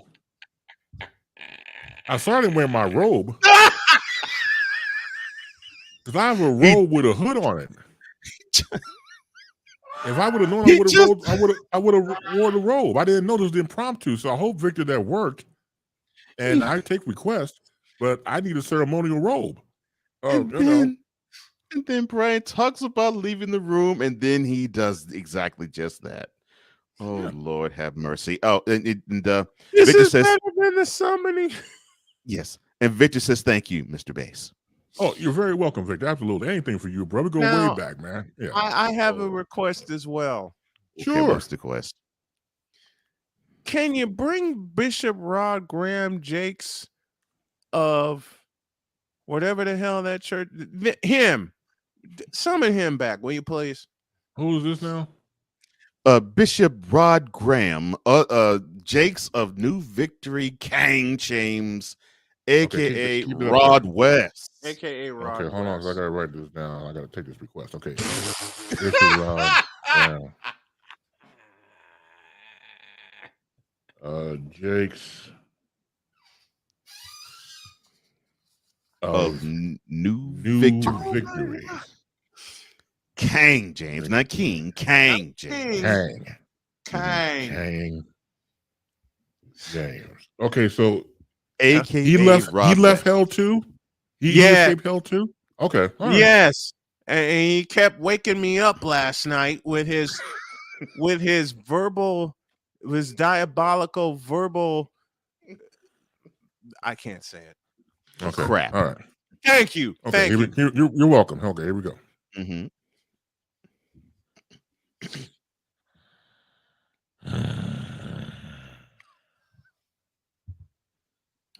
Bishop Rod Graham, Jakes of New Victory King James. Don't you hear? Don't you hear the flames? Don't you hear the hot anointment? Don't you hear the fact that you're being summoned back home? We have no idea how you escaped, but your ass is going back. So please submit and realize that this is not a request. This happens to be thy truth. You lived on planet Earth too long now. You've had your fun. You've had your ice cream and hooker whores. Now it is time to go home. Once again, to go back home to Hades. Bishop Rod Graham, Jakes of New Victory, King James. The fires of hell are calling. I shall personally escort you back home with gasoline draws on. Amen and amen. Lord have mercy. Man, this is fun. This transport to Hades is brought to you by Bronze God Fedoras. Oh, for the okay, you read best that one. stock for your Chrome Dome. Trust in Bronze God Fedoras. Okay, that's that one. And here's this one from Sick. This transportation to Hades is brought to you by Jerryland Brisket. The brisket that's sinfully good. Hey, man, that's great. That's great. I'm telling you, this is fantastic. Lord. Wait a minute. Am I seeing you beam? Lord, man. Hey. Jerry Land Brisket. That's a good one, Sick. That's a good one. Oh my The gosh. brisket that's sinfully good. Oh Okay. my gosh. Okay. So yes, I'll make another request. Okay, sure. Another transportation. Yes. Who now? The people who put Bronny James on the McDonald's All-American team. Oh, yes. I hadn't. I love you, Victor. Bronny James. Dead. Dead. Thank you, Ryan. Dead. And to think Ryan was in North Carolina when that happened. Yes. Oh my heavens, my stomach hurts. You asked for this third one. Lord. I know. Hell, if you think about it, we all asked for the first two. Well, I know we asked for the first two. I want this one personally. But you specifically asked I for this one. specifically am asking for this third one. Toe up, stomach and all. You asked for this one. Okay. Yep. And to think that's how my day began. Mm-hmm. With belly issues. I don't care. Base, bring it. Oh, good Lord. Bring it. I'm gonna hate myself in the morning for this, but bring it. And you hate to do this to young people, but okay.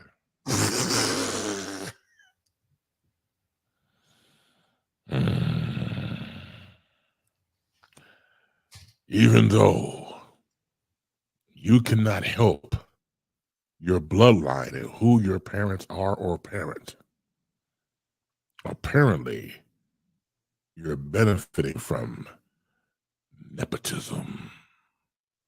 And it'll be different if the nepotism actually worked. You actually can play basketball, but you can't. It's not funny. It is a damn disgrace. The loins you came from, and you can't even make 2 points. I don't care what YouTube says. It could be doctored. It could be somebody else making 2 or 3 points or going to the rim. I don't believe it's him. It could be an imposter, an impostore, to pretend that he's Bronny James. The fact that he was able to hit the All-American list made Brian Snow's stomach hurt more. Why? He didn't need that.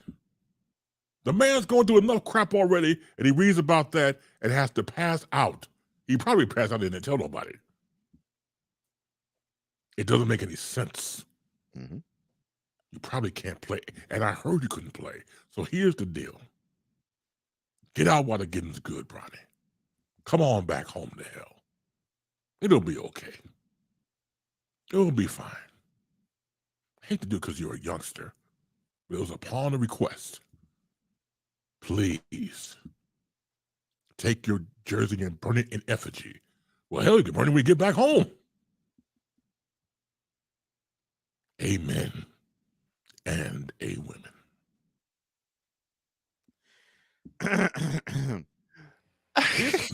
This transportation to Hades is brought to you by Demonically Good Robes, the supplier of hooded robes for one bronze god. I would know. I get my robes from there too. Now, for the record, I don't get my robes from there. It sounds like a good place and establishment. I get my robes blessed by one of my pastors I've known for years, Pastor Higginbottom, who I've known since I was a kid. Pastor Higginbottom does the dominoes on my robes and sets me on my way to send people back to Hades. He does the what on your robe? Dominoes. Why? Why? Because it was a blessing. That's why. Dominoes. Not the ominous dominoes. Dominoes. Yeah. And that's about Domino's Pizza, mind you. This is what he says when he. I know. That's why I was. Yeah, I figured. There you Ominous go. dominoes. Mm-hmm. Ryan says, and of course we took that chant from your stupid university rant. Yes. Yeah.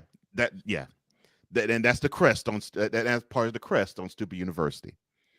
Ominous dominoes vominos. Nice. I died at the beach and I'm still dead now for my new album drop called Ryan McCarthy, Dead at the Beach and Loving It. Oh no. Way to go, Bronny! Oh no, not from the Cubs game. Oh my God. Way to go, Bronny! Free throw line to shoot two. It's Sebastian Jackson. Way to go, Bronny! I mean, anybody, but. Oh gosh, no.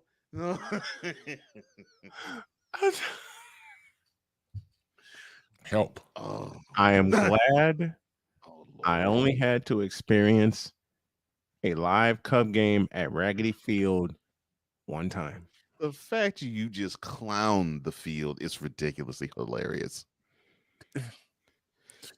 Look, it's hilarious to me. It is raggedier than hell. Okay, I called 2 city championships there. Neither time was in the press box, mind you. And I saw one Chicago Scrubs game against the Montreal Expos. I mean, I understand. I mean, it's over 100 years old, so I totally understand that. I'd rather deal with a game at Fenway Park, which I have, than Raggedy Field. Look at the smile on Base's face. Yeah, I didn't have any problem. Here's the thing about Wrigley Field. Go ahead. I have more issues with it. Just the fact you had drunk guys and an even drunker announcer in Harry Carey. Yes. I mean, so it was entertaining. That's so wrong. Oh, look. I told you about the Harry Carey speech. The whole thing was entertaining, to say the very least. I told you before about the guys. It was massively entertaining. Yes. And the guys behind us, everybody was hell. I was Sammy Sosa at one point. So it didn't matter who was there. Everybody was Sammy Sosa. They got so drunk drinking old style. And then you had the Budweiser guy, of course, and Harry Carey up there. He did a 7-inning stretch. You couldn't even hear him, pronounce certain words. He would just skip because he had the. He couldn't remember the words. He probably couldn't remember. Well, right, because he had the broadcast booth, had the microphones. Like, okay, you sing pretty much, and so he would start off. All right, let me hear you. A 1, a 2. This part is hilarious to me. Me out to the ball. I mean, he just skipped like 2 or 3 words.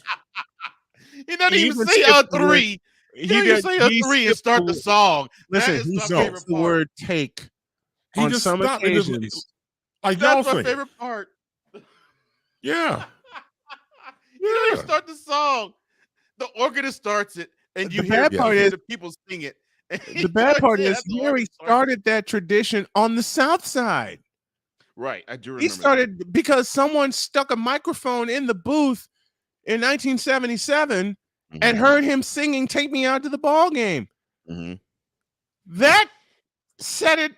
That set everything in motion. Mm-hmm. So and how messed up it is. you think that's a Cub tradition, but that actually started It's a White Sox tradition. with the White Sox. Park, yeah. right? That Yeah, started at Old Comiskey Park. When I worked at the Ho Chunk Baseball Complex,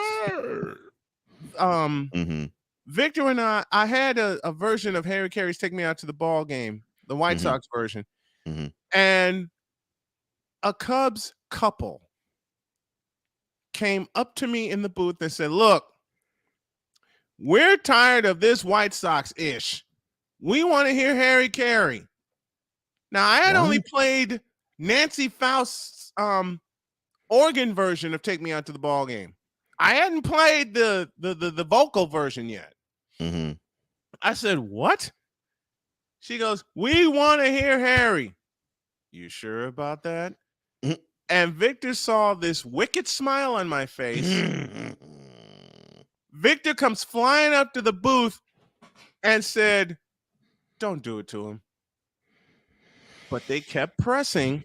Of course. And they walked away. I said, "Okay." So you had to oblige. You had to oblige him. Yeah. But when they walked away, Victor's smile got even more wicked and said, "Hit him." Okay.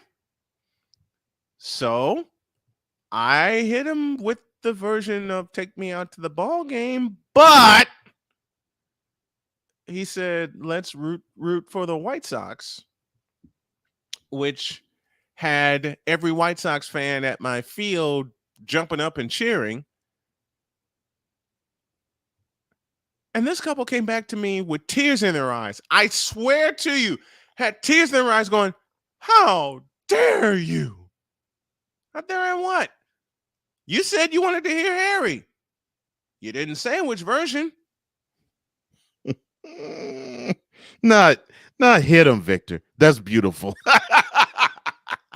Listen, Victor got just as pissed as I was because these two kept bugging us.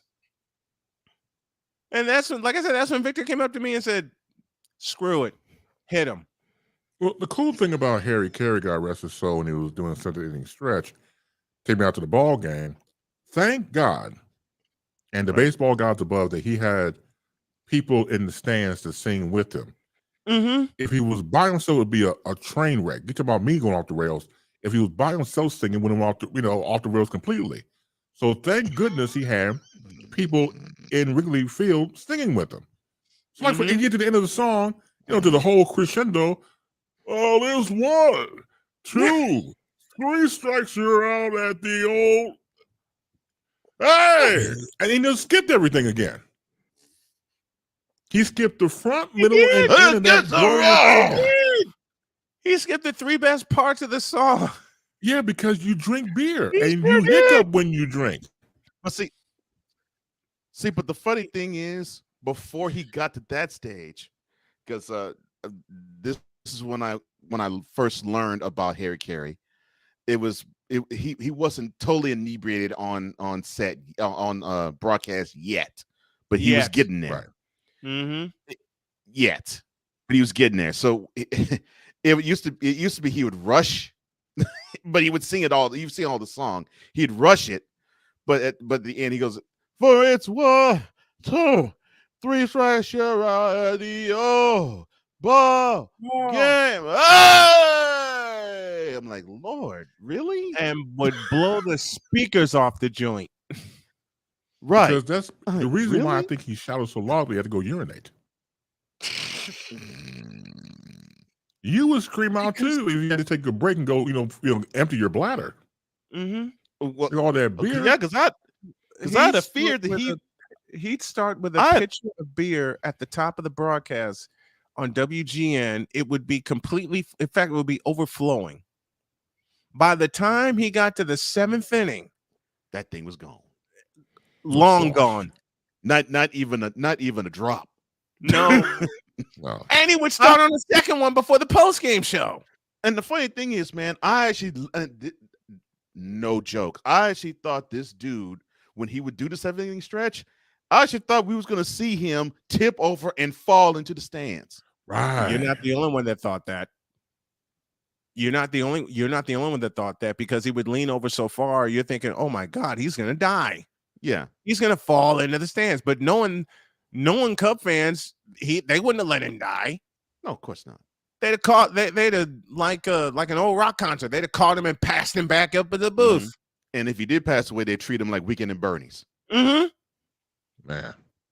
I was sitting here thinking when I was back at WLS and I was filling in for various hosts, I was doing a Saturday afternoon show, and I was talking about the movie at the time when Barbershop, the first movie, had come out. So there was controversy around it because they talked about in the barbershop scenes about Jesse Jackson and some other civil rights leaders, things like that. Right. And who calls up and surprises me was the great Norm Van Leer from the Bulls. Really? Yes. Calls me during the show. I had no idea the first time I ever spoke to the man. And he had a brief part in the movie, in Barbershop. So I said, well, I got you on the horn. All this controversy, how did you feel when they did that part? He said they felt very uncomfortable. Really, being on the set hearing those lines. But again, it's like also during that time, Mr. Louis Farrakhan had called Ice Cube to talk to him about that as well, about those scenes. So I was just honored that Norm Van Leer had called me. Right. And called to the show. So afterwards, we spoke off the air. I got his phone number, and we exchanged numbers, but I never called him. Because I respected him that much. I don't want to, call the man. He's in the shower or something like that. Or leave me alone, man. I didn't want to go through all that. Right. But I respect him so much, I never called him. So when I heard about his passing, it hurt me tremendously because I really wanted to interview him on a separate situation. And we had talked about it, but it never happened.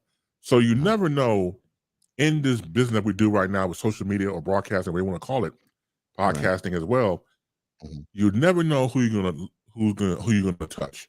And also who's listening. Right. And so that's the wonder point of the whole thing. You never know who's listening. You never know who's touching it. It really is it never amazes me to a degree, but when you hear people like that, and people you admire, I used to listen to Norman Van Leer all the time on the radio and television at the time when the Bulls were at their apex and everything else. And for him to take time out just to call the radio station, talk about that particular movie, that was huge. Fantastic man. Well, y'all know two of my idols that did it for me, that wanted me to get into play-by-play. One was the late great Jim Durham, and the other is Wayne Larrivee. I made a trip to Indianapolis, 2013, because I had to do a game with UIC women's basketball in Hinkle Fieldhouse. So I'm walking in, I'm getting set up, and who do I see with the Fox crew? Wayne Larrivee. And I'm going, do I go up and introduce myself? Of course I did. Yeah. I went up to him, introduced myself, and I said, Wayne, you're one of my favorite play-by-play announcers. And he shook my hand, he gave me a hug, and said, well, thank you. And I said, would you mind taking a picture with me? He said, yeah, go for it. Took a selfie with him. And before I got my broadcast started, he walked by and gave me a fist bump. And he said, put in the dagger, which of course refers to his catchphrase of a victory. The dagger is in. And like you, Base, I'm sitting there. One of my heroes just dapped me before I got started. And the guy I was working with from UIC, he said, if we win, you must use this catchphrase. Well, they won, and I did. Nice. I'm sorry. Nice. Yeah, nice. It was quite nice. Nice. It was quite nice. It's always beautiful when you run into people that you admire and dare I say love, and dare I say you meet them, and you turn out to be the best people in the world. Not all of them though. Right. Not all of them, because you run into some people, man. They're gonna need to go back to Hades too. They're assholes. You may respect their craft, but as a person, they suck wind. But when you run into people who are just nice and kind, and you want to have a beer with them and have a conversation, those are people you gravitate towards. I want to say this before I know we got to break camp a little bit, but it's been on my mind. So LeBron James, he needs I think he needs 158 points at this point to go to Kareem's record. Yeah, it's under. Yeah, it definitely is under 200. Yes. Okay, so he needs that to eclipse Kareem Abdul-Jabbar's career total. And I wrote this down: 38,387. Right now, I know on this show, people don't like LeBron James. I understand that, but separately, if he breaks the record, I won't get excited about it. Thank you. I'd rather scratch my ass and get glad. That has been my overarching point. Yes, thank you. You just echoed all of our points. Yes, I'm certainly not going to get excited. And it's not that to me. It's not that I hate LeBron James. It's just the overabundance of coverage with him, and then you tie that to the obsessive fan base. One, you just transported back to Hades. It's that which makes it so nauseating to even think about when you see his name. And yeah, he's about to approach one of the best marks in all of basketball. And I mean, it's so ho hum. And I'm seeing and we as we get closer, I'm seeing more of a collective ho hum for more and more sports fans. It's like, okay. I read somewhere that he passed Kareem. All right. And like whatever. And like I rather order a pizza at this stage in the game. With extra sausage. But I won't get excited over him getting Kareem's record. Now extra sausage. I love extra that. sausage. Oh yeah. Extra sausage. That's how they said it. That's how they said it at Brother Rice all the time when I was there. Okay, so I got a request from Victor for this. I'm sorry, Ryan. So that's 158 pernt according to Ray Ray. Okay, yeah. Okay. I guess for me, if it was say back in the day it was Magic Johnson going for the record, I would probably be more. I would be more excited. Yeah, we all would more be happy. Right. We all would be. Exactly. Now help me out because you guys are the expert. I'm just a fan. Was it my imagination when he came out going by LeBron James out of high school that he tried to separate himself from Michael Jordan? He didn't want to be like Jordan. He wanted to be his own person, and he was trying. And now, was that the rhetoric back then? He came across as wanting to be his own man. However, once he stepped into an NBA court, what number he decides to put on? 23. 23. Right. And so He you hear that he never deserved to wear number 23. So the thing is, Chris, you hear the narrative of, well, he's his own man. He's going to be different than any other. That's what he's pushing forth. But at the same time, he's also pushing, well, number 23. That's what that's my man, Jordan. All that, and it's the chasing the ghosts type of thing that he, in my opinion, subliminally puts out there. Yeah. So that we would have on his consciousness, on all and everybody's consciousness. All right, so he says he doesn't want to be Jordan, but he wants to be compared to him. But then you turn around and once again, the number obviously is not retired, but it's synonymous with Jordan. When you see number 23. I thought for me at one point when he was with Miami, they were number 6. That LeBron James was different. That LeBron James seemed to be his own person to me at that time. He was, and that was the best version of him on basketball court. I would give him that. But then you turn around years later and do Space Jam 2. So you're right. The subliminal, not subliminal, that was in your face. I'm doing Space Jam 2. Yeah. Now it's overt. Yeah. Now it's overt. It's been overt since he came into the league. Good Lord. Well, overt. It's been overt to people like the three of us and many in the chat because we saw what Jordan put forth, and then we also were at the time witnessing Kobe, who he basically was out there. Look, I studied the man. That's right. He was out there, and he actually said that I studied the man. I think he was the greatest. I studied him. So we were in the midst of seeing the arc of how when someone studied Jordan, how it would look.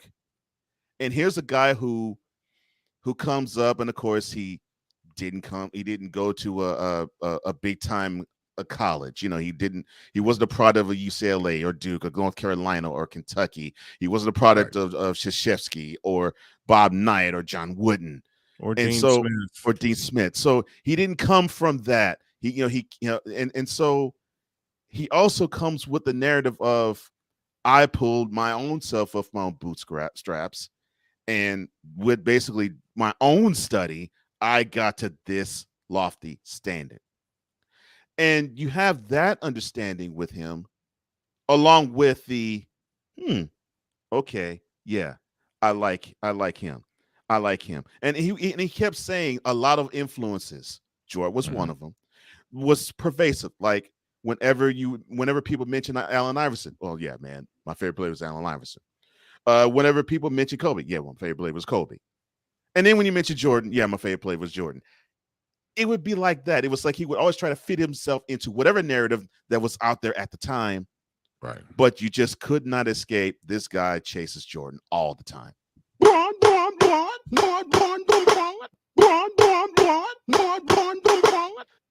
I mean, literally chases him.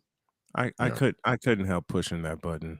And now when he gets to retirement, he's going to be chasing him because then he would want to be a guy who, just like Jordan, well, now he actually is worth $1 billion, and he did it while he was playing. But now he wants to probably out-earn Jordan because Jordan is now worth almost $2 billion right now. And so we'll be talking about him with Jordan until basically he dies. Pretty much. And it's ridiculous. Yeah, it's ridiculous. Well, there's nothing wrong with having somebody. Well, nothing wrong with having somebody as a benchmark, like a Michael. A benchmark is fine. Yes, benchmark's fine. A benchmark. That's Kobe. Again, that's a benchmark. That's fine. I have no problem with that. Right, but again, when you fool the public or try to fool the public, and once again give these vapors out before Space Jam and stuff like that, that you, for some reason, don't really want to be linked to Jordan, but you want to be linked to Jordan. Those ones come out and saying it. If you come out and say it from the beginning, I think people have more respect for you. I don't know if this is. I don't know if I would be proud of this, or not if I was LeBron. I was reading somewhere that meaning LeBron James, have faced 9 father-son duos. Something of that nature, yeah. 9. I mean, nothing wrong. Look, if you want to stay on till your son gets in the league, which you obviously will pave the way for, and you two play on the same team, want to break history, and you break a hip, and you're, 55 at this point. I mean, come on, dude. There has to be a point when you hang up the shorts and just, move on and go somewhere. You sit in your mansion, look at all these type of movies and stuff, eat Cheetos with your drawers on. I just go and retire. Live the good life. I'm sorry, Doritos. That's what that was, or whatever Ruffles he's pushing. So yeah, eat those. A lifetime membership of that. Eat that. You gotta love the logic that we bring here. He said, "Sit in a mansion and eat Ruffles." Eat Ruffles. Yeah, eat Ruffles. That's Chris Bass. Enjoy folks. yourself. And we enjoy you, my brother, every Friday morning. You are awesome. You don't know what's gonna be said, but it's gonna be said. I will say that, my friend. I will say this, man. It's a joy and a privilege just to even know you, man. Let alone get a chance to actually sit and talk to you for 30 minutes. It's a pleasure and a thrill, man. Well, the honor's all mine, and to know you gentlemen really makes the 1/4 of my Native American heart soar when this happens. So I thank you so much. And again, the plug that is shameless, unshameless, we're going to call it, put out there. For those of you out there want to connect with me. Now, today's show, I won't be on taking the break this week. I will be on back next week. So come on to Facebook and type in Chris Bass, CHRIS, B as in broadcasting, ASE. Once again, perpetrators and frauds have taken my name and gone out the universe. To hell with them. I am the original. Become friends. Check out my digital platform programs, Wednesdays and Fridays and Wednesdays. We have CBI, Chris Bass interviews. On Friday Baseline, when you free your mind, your yes always follows. Make sure you tell 5 of your friends and 8 of your enemies that Chris Bass will be in the air. I promise. Not on the air, but in the air. Thank you, Chris Clinton. Thank you so much. Have a great weekend. Don't soil this program by putting crap on it. Joe Buck, I cannot take him. I just no dice. I'm glad Carlos Boozer finally took the kiwi off his face. It should be on your shoes, not your face. It's kiwi shoe polish, for God's sake. LeBron should come clean about his age. I wish baby Jesus that I had alcohol in this container, because I need some after watching Screaming Nate Smith. Baby Jesus? Really? 6 pounds, 7 ounces. Go tell 5 of your friends and 8 of your enemies that Chris Bass will be in the air.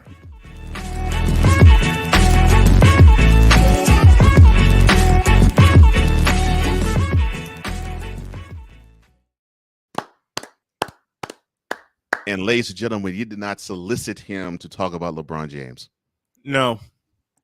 And he that could was not, off the dome. That was off the dome, and I could not That be was prouder. I could not be proud of him nor agree with him more. Yes. There was a question before we get out of here. There was a question in the chat. Mm-hmm. Actually, there was a statement. I beg your pardon. There's a few things. Yeah, I never. Mm-hmm. That was me, and I met the man in 2002 at Cedar Point. Okay, here's the appeal to many about LeBron James, because the appeal isn't like that with me. The appeal is he seemingly is a self-made man. Mm-hmm. As I said in the Enter the Boom Shakalaka segment, he didn't come from a prestigious blue blood college program. He didn't come from a prestigious high school either. He's an inner city kid. That's the thing. The kid from Akron. Yes. Inner city child. Basically was left for dead, single mother, a single mother household, mm-hmm. and and basically he sort of embodies the story of many who have that same type of scenario as him, and he's achieved these great lofty things without a college diploma, without a college degree, without an impresario, without a mentor. And that is the biggest appeal to many about LeBron James, along, of course, with the fact that he's an athlete that is beyond compare. Not me. But with me, I'm like, I get it, I see it, but look, I got Moses Malone, so I can't really say that you're the best product coming out of high school. Petersburg High School, Petersburg, Virginia. Yeah. So I mean, I can't even say he's the best product I've ever seen come out of high school. And then I got introduced to Moses in '81. Mm-hmm. And then, of course, Moses with the Houston Rockets, and then of course later on with Philadelphia. Yeah, and then of course Moses tutors Hakeem Olajuwon. So I will always have an affinity for Moses just for that alone. Same.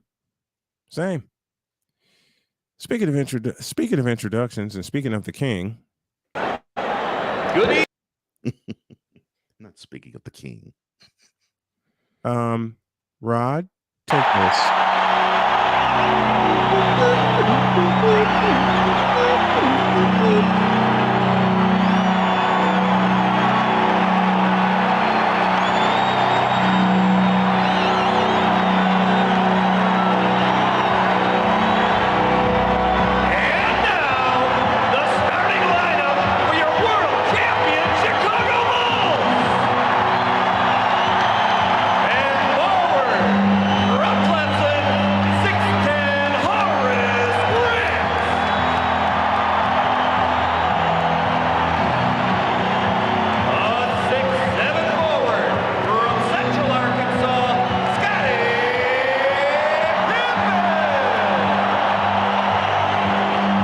Really good boy. In the middle, from San Francisco, 7'1", Bill Cagrat. A 6'2" guard from Iowa, DJ Armstrong. From North Carolina, at guard, 6'6", Michael Jordan. Now what did you say about a stadium? Oh no! Here the blank we go. Horsenet Trace. Williams cart wrong. Trace. Oh Lord, no. Scary Poppins. Scary Poppins. Trace. Oh, You've created a monster. Oh no, Victor. BS legwork. Trace. Oh Lord. Oh no. Willem broken card. Trace. Bummy Bull. Trace. Bummy Bull.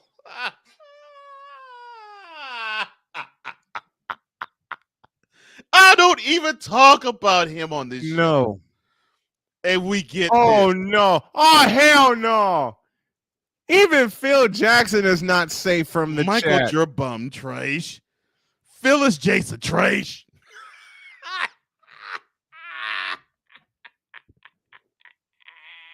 I'm going back to bed because my stomach hurts. Laughing. Oh Lord, have mercy. That's a Bitch, are you for real? That's so funny. That's some funny stuff, man. Coming back up there because that's some BS. Thank you. Hit it. Bitch, are you for real? Oh, leave it up there. Leave it up? Leave it Okay. I don't remember asking you a thing. Okay, now you can take it down. I'll say that one live. Bishop Rod, I don't remember asking you a gut thing. Mold him. There. So, okay, all right. Mold him. There. Why do y'all like the Trash lineup so much? Because it's you.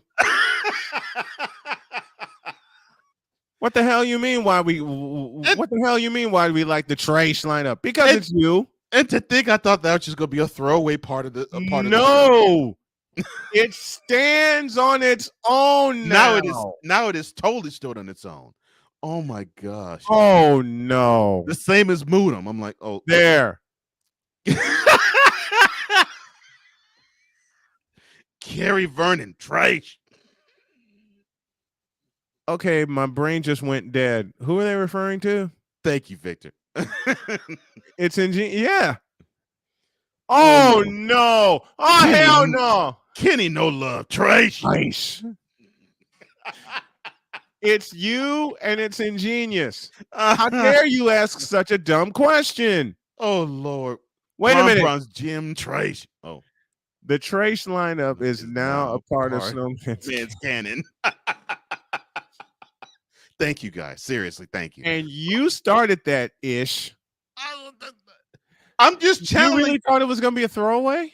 Yeah, because I mean, I figured you all be like, yep, I could picture Bronsexuals being that foolish. And But I don't want to have a part of that. It's part of the morning show lexicon now. Yeah. Yeah. I mean, that's what I was thinking. I was like, yeah, I know if Bronsexuals that stupid, they would actually form out in their mouths that John Moran is horrible. They would actually say stuff like that. You know what? As soon as I saw Jaja Binks, we talked about this off the air. As soon as I saw Jaja Binks, I walked out of the office.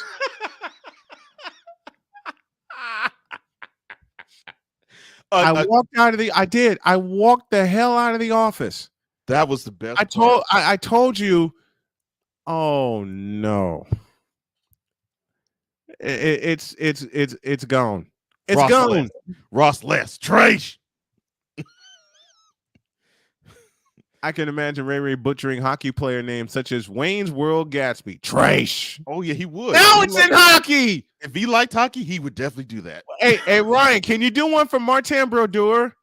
But do you have one for Martin Brodeur? All right. But Ryan, Martin Brodeur. Trash. And Martin Brodeur is one of the best damn goalies I ever watched. One of the best ever. He's one of the best ever. All right. You know which one I'm waiting for Ryan to purposely butcher? Patrick Waugh. You got one? Hey Ryan, before we get out of here, oh no. Tim Brandy Trash. Oh Lord. Oh, he said please hold. The question do one for Martin Brodeur, and if anybody can come up with one for who did I just say? Patrick Waugh. Do that one. The question I have hockey related to you, Ryan, is this. So who is the LeBron James equivalent in the NHL? Who is the one with that's easy. Eric Lindros. No, I mean today.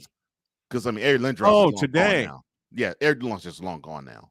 But I mean, who today people saying he's the greatest hockey player of all time, but you have those our age saying we saw Gretzky. And then after that we saw Ovechkin, who's still playing now. And we saw in between you saw Lemieux. So we got three guys you can say. I can't really say that. We've seen Jonathan Taves. We've seen Patrick Kane. Right. We each have three Stanley Cups, by the way. Oh no, we got one.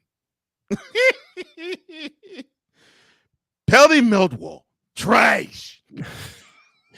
It's in hockey now. Oh Lord. Give me the weekend to ponder it. I'll answer that on Monday. Jaromir Jagr. Well, Jagr. Yeah. I love watching Jagr. Yeah, to a degree, him, but not so much to me, in my opinion. Oh no. Oh no. Now Victor's in on the fun. Patrick Rolls Royce. Patrick Rolls Royce. Trash. Now that would be a Ray one. You realize we're gonna have to compile this list and one day just roll them all out. You realize this, don't you? You realize this? But it would mess because up. He's the one that would pronounce Patrick's last name is. You know what? John Elway did it first. Yes, he would. Yes, yeah. Ray would do John that. Elway did it first. Yes, Patrick. Yeah, when Patrick went to Colorado, was signed by Colorado, I will never forget. John Elway said Patrick Waugh, and a few seconds later he goes, "Why isn't it Roy?" Oh my God. Oh no. Oh, not Sidney Crosby. Which I know that's Sidney Crosby. Sidney Crosby. Yeah, that's the name. There you go. But wait, Sidney Crosby has 3 cups. Yeah, but do people? Yeah, but seriously, I never really heard the talk of Sidney Crosby being the best ever to play. Oh no! Oh no! Alice Putin clone trash. Oh Lord, have mercy. Ryan, do you have one for Jonathan Taves or Patrick Kane? Oh God! And wait, hold on.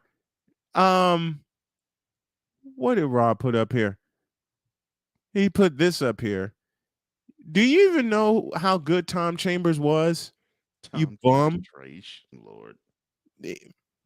Matter of fact, now it's time for me to piss Rod West off before I get out of here. Let me find what I need to find. Oh God. I don't think I'll be able to cut this one without laughing. I will not be able to cut this episode without laughing. I may just leave it the way it is. All I know is this. Yo Kang took 6 of that. And he took 6 of these.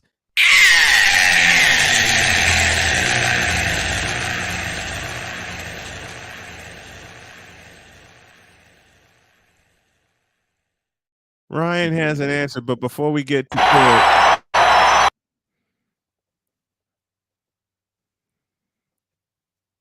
and one of the coolest intros we've ever seen. Remember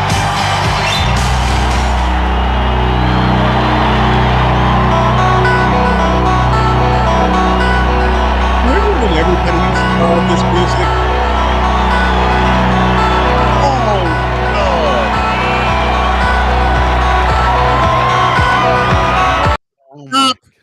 Stop. Oh my gosh.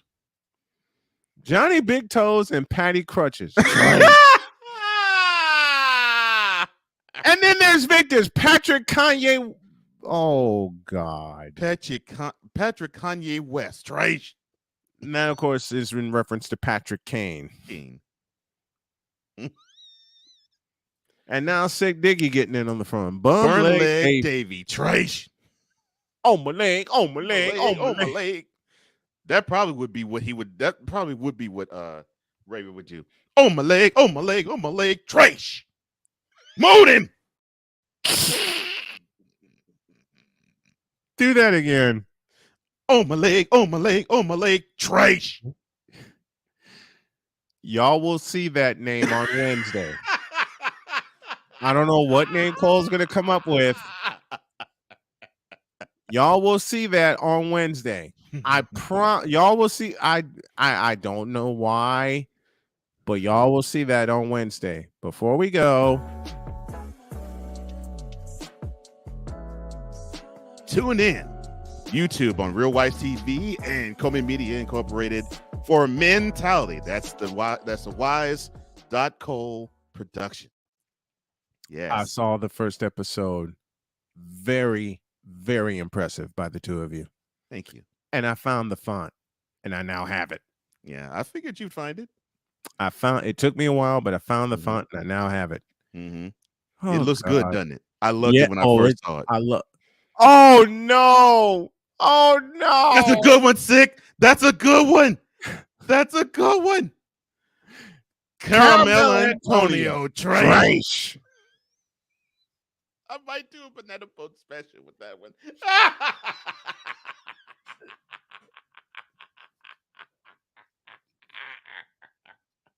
Me and my big fat mouth. Caramel Antonio, nice. Caramel Nice. Antonio. I love it. I love it. Good one, sick. Caramel Antonio, trash. Rusty Westbrick, trash. Bumleg Davy, trash. Oh Lord, trash. Oh my. Okay. We're gonna recover our brains now because I have a headache. I've been laughing so hard. And thank you, Chris Bass, for sending people back to hell that needs to go back to hell. Oh Lord. Oh, before we do go, wait a minute, hold on. Yes. There was a request of singing. Where was it? Hold on. I know I saw it. And it was the originator of the one who called the choir Wonder Bread. And now a selection from the Wonder Bread Choir featuring Harry Carey, entitled 3 Pitchers of Bud Deep into the 7th Inning.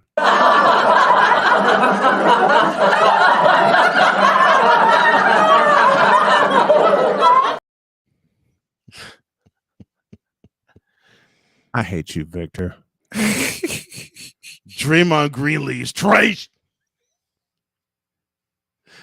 And then there's this. You're right, Snowman. It's Rusty Westbrick. Not Russell, Rusty. And then to put a capper on this Friday, Darwin ham and cheese trash. That would be something that Ray Ray would say. Yeah. Ham and cheese. And it all started with a parody of Larry Bird. Well, that. How do you come up with this ish? Do you just see? This is why we love it, because you came up with the original list, and now everybody else. Oh no! Comes up with names. Yeah, like this one. Got another hockey one for you. Danny Severance package. Trash.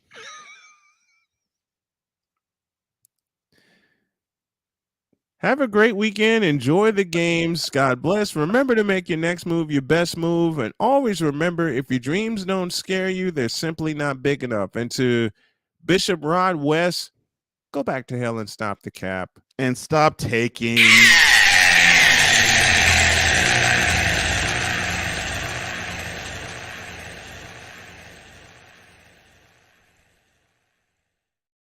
So long to brother guests and the rest of the chat. We'll see y'all on Monday when we wrap up championship weekend. And hopefully we will not have headaches from laughing. Although given some of these names, we're still going to have them. See you Monday. We're out of here.